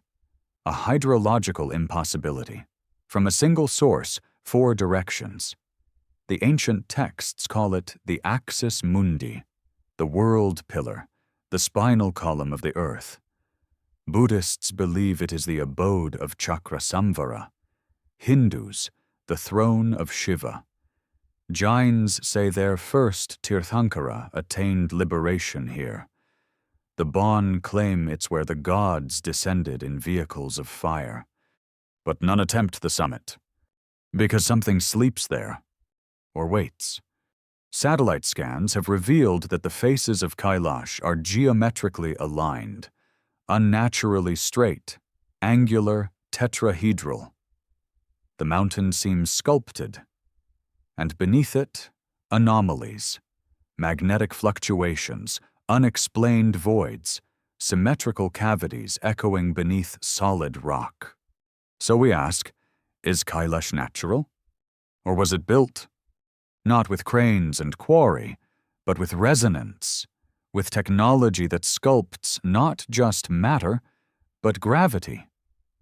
The kind of precision attributed in ancient Vedic texts to the Vimanas, flying machines said to be powered by sound, mercury vortexes, and consciousness itself.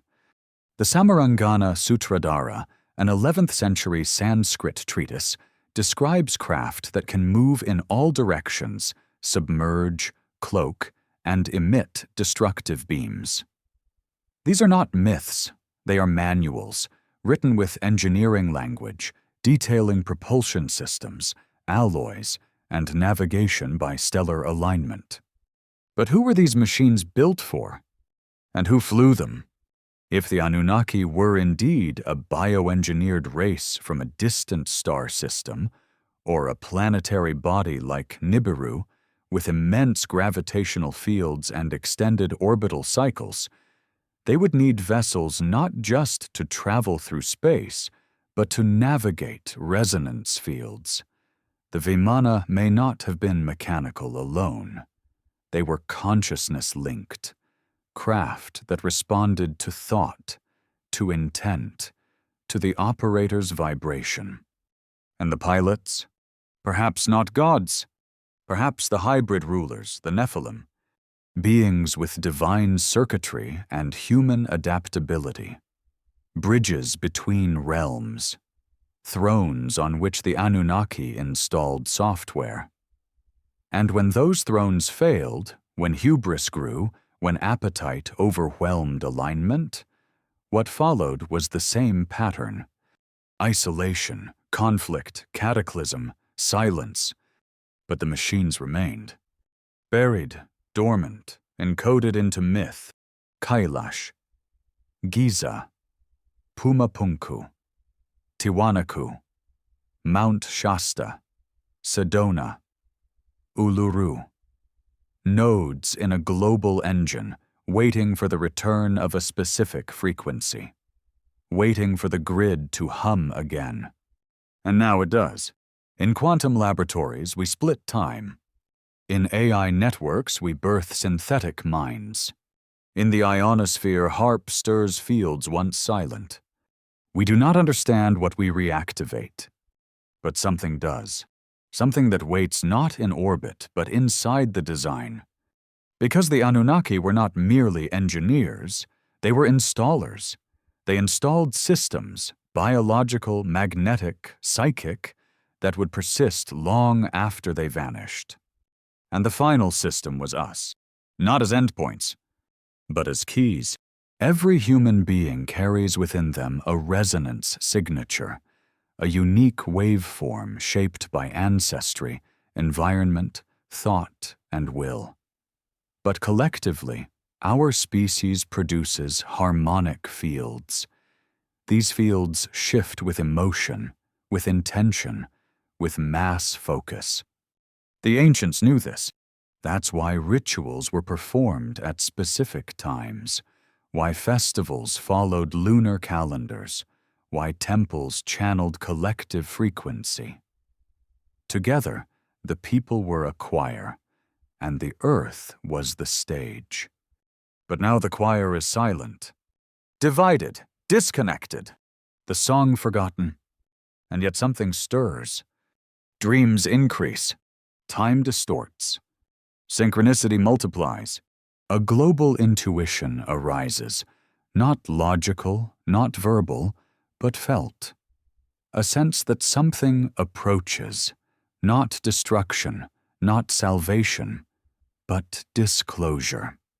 Not by governments, but by the architecture itself. The monuments speak again.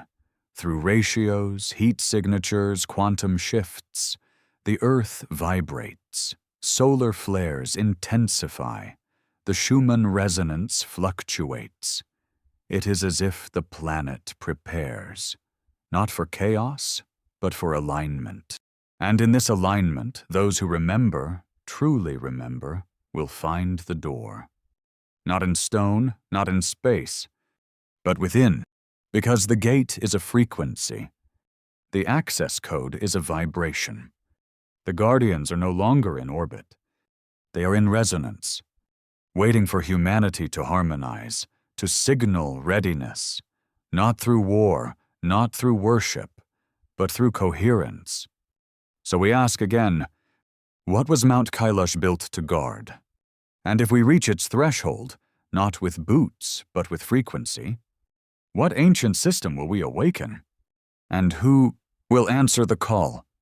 In the basalt fields of eastern Oregon, far from ancient temples or desert tombs, lies a quiet enigma that defies the limits of time. Hundreds of massive stone circles etched into the volcanic crust. They go unnoticed by satellites, scattered like fossilized circuits beneath forests and farmland. Local tribes never claimed to build them. Archaeologists call them hunting blinds. But from above, the geometry reveals something else entirely. A pattern. A silent, dormant design. No shrines, no relics, no signs of habitation, just circles, spirals, intersecting lines, some up to 50 feet across, formed with such precision they appear as if drawn by an invisible hand. What were they tracking? The stars, the soil, or the field?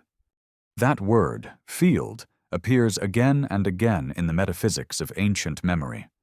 Not a field of grass, but a resonance, a layer, a web. In Vedic texts, it is called Akasha, the substratum of all things. In the Hermetic tradition, it is the ether, vibrating with divine intent. In modern quantum physics, it becomes the zero-point field, the background energy that permeates the vacuum of space. What if the ancients knew this? Not abstractly, not spiritually, but operationally. What if the megaliths, the stone circles, the silent geometries on plains and mountaintops weren't built for the eye, but for the field? They weren't meant to be seen. They were meant to be felt. And the field responds not to matter alone, but to pattern, to ratios, to placement. This is why sacred geometry exists at all, not for beauty, but for communication with the fabric of reality. Pythagoras hinted at it, so did Plato, but the knowledge was already old by their time. Encoded in the Great Pyramid, in the Temple of Solomon, in Angkor Wat, in the coral stones of Nan Madol, all of them placed, oriented, activated, as if to keep a planetary signal alive. A planetary consciousness. But consciousness of what? The Sumerians spoke of Enlil and Enki as rival forces, command and chaos, order and wisdom. Their stories are not just myths of divine drama, but symbolic reflections of a deeper architecture, the tension between control and curiosity. Control, the installed system; curiosity, the anomaly within it. And humanity? The anomaly. The Nephilim were not mistakes. They were experiments, hybrids born of divine structure and human potential. But potential, by nature, is unstable. It asks, it pushes, it wanders. And so the Watchers fell, not because they were evil, but because they loved their creation, enough to teach, enough to transgress. Is that why the flood came? Not to punish, but to contain. A hard reset, a firewall against corrupted transmission. But not everything was lost. Certain things, certain frequencies were protected. And those frequencies now whisper through dreams, through numbers, through the rising hum of our global systems. Not as messages, not as revelations, as triggers. The pineal gland, the electromagnetic pulses of the heart, the crystalline structures of bone and blood. These are not accidents of biology. They are interfaces, biological routers in a planetary web of signal and silence. We were meant to feel the shift before we understand it. And many do. Children who speak of stars they cannot name. Artists who channel symbols no one taught them. Scientists who wake from dreams with equations. There is no proof, only resonance. Only the rising sense that we are on the verge of remembering. Not what we have read, but what we once were. The builders, the transmitters, the conductors of a song far older than language. This is why the ancients built in stone.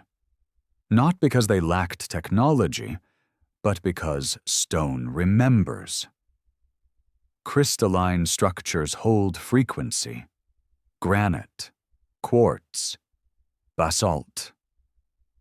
All chosen not for strength, but for conductivity.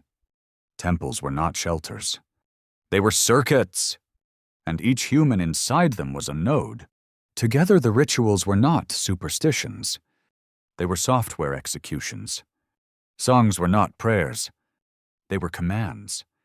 But when the bloodlines fractured, when language divided, when the field collapsed, those commands became echoes, misunderstood, feared, buried. Yet buried systems can reboot, and now we are surrounded by the same geometry once carved into earth with stone, the hexagonal structures of graphene, the fractal code of 5G towers, the binary rhythm of AI. We recreate the old world in fiber and steel. We build a new planetary temple. But do we know what we're inviting? Because signal attracts signal. And if we reach the frequency of the Anunnaki's original system, if our minds, our tech, our structures resonate as one, we do not simply remember, We transmit, and someone, or something, will hear us. A presence in the code. A watcher behind the screen. Not ancient aliens, but ancient administrators, the architects of resonance, who will return not in ships, but in response, because systems obey logic. And once a signal is complete, once the resonance is restored, the gate must open, and behind it is not a god, not a demon, but a mirror to what we were built to become. So we must ask, as the circles turn and the hum rises, are we activating the field? Or is the field activating us? Off the coast of Yonaguni, Japan's westernmost island, something sleeps beneath the ocean, carved, chiseled, and far too symmetrical to be dismissed. A submerged monument, 82 feet tall, with straight-edged steps, broad terraces, and megalithic blocks aligned to cardinal directions. Marine geologist Masaki Kimura insists it's man-made. Others call it natural. But in the stillness of its descent into blue shadow, a different kind of silence hums. What was once land is now drowned. What was once visible was buried, and perhaps not by accident. The Yonaguni monument may be over 10,000 years old, predating every known civilization. It bears striking resemblance to Mesoamerican pyramids and even echoes the architectural tiers of Cambodian temples. It lies in alignment with solstices, and the surrounding sea walls feature what look like ancient roads, gates, and statues, some with faces half eroded by centuries of current. But no culture claims them. No records recall them.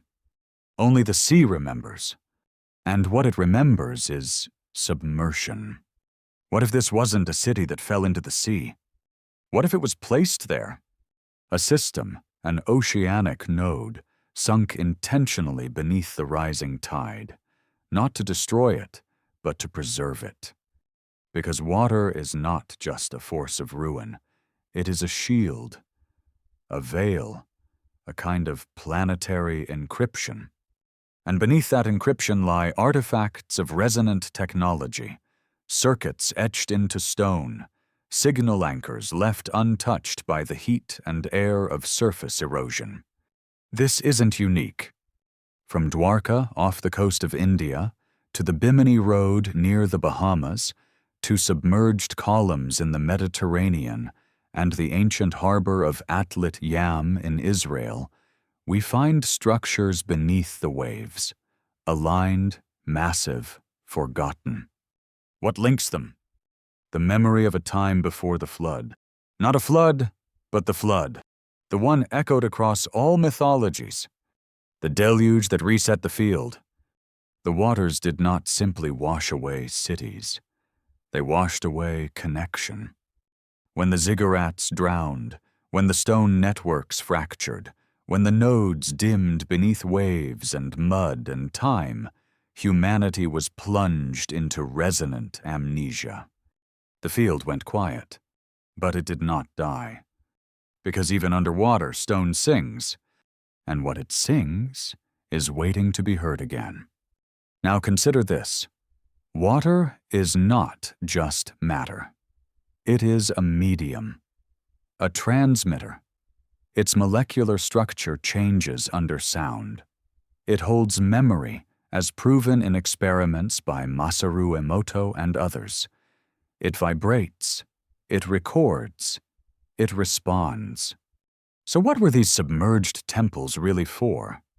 Were they not just monuments, but subaquatic transmitters? Did the Anunnaki seed resonant nodes across land and sea, so that the grid would remain active even through cataclysm? Think of a planetary circuit, some nodes visible, others buried, a failsafe. Yonaguni could be one of those. And if it is, we must ask, what reactivates it? Is it human presence? Is it celestial alignment? Or is it frequency? Because across the modern world, the deep hum is rising again. people hear it, called the global hum, a low-frequency vibration detected by thousands across continents. Science can't explain it. Machinery is ruled out. It persists, shifts, appears and disappears. Some say it drives them mad. But maybe it isn't madness. Maybe it's the boot sequence of a system starting back up. The same hum is measured in the Earth's Schumann resonance, normally steady at 7.83 hertz, but now fluctuating wildly. Peaks, gaps, surges. The Earth is responding to something, or someone. And we?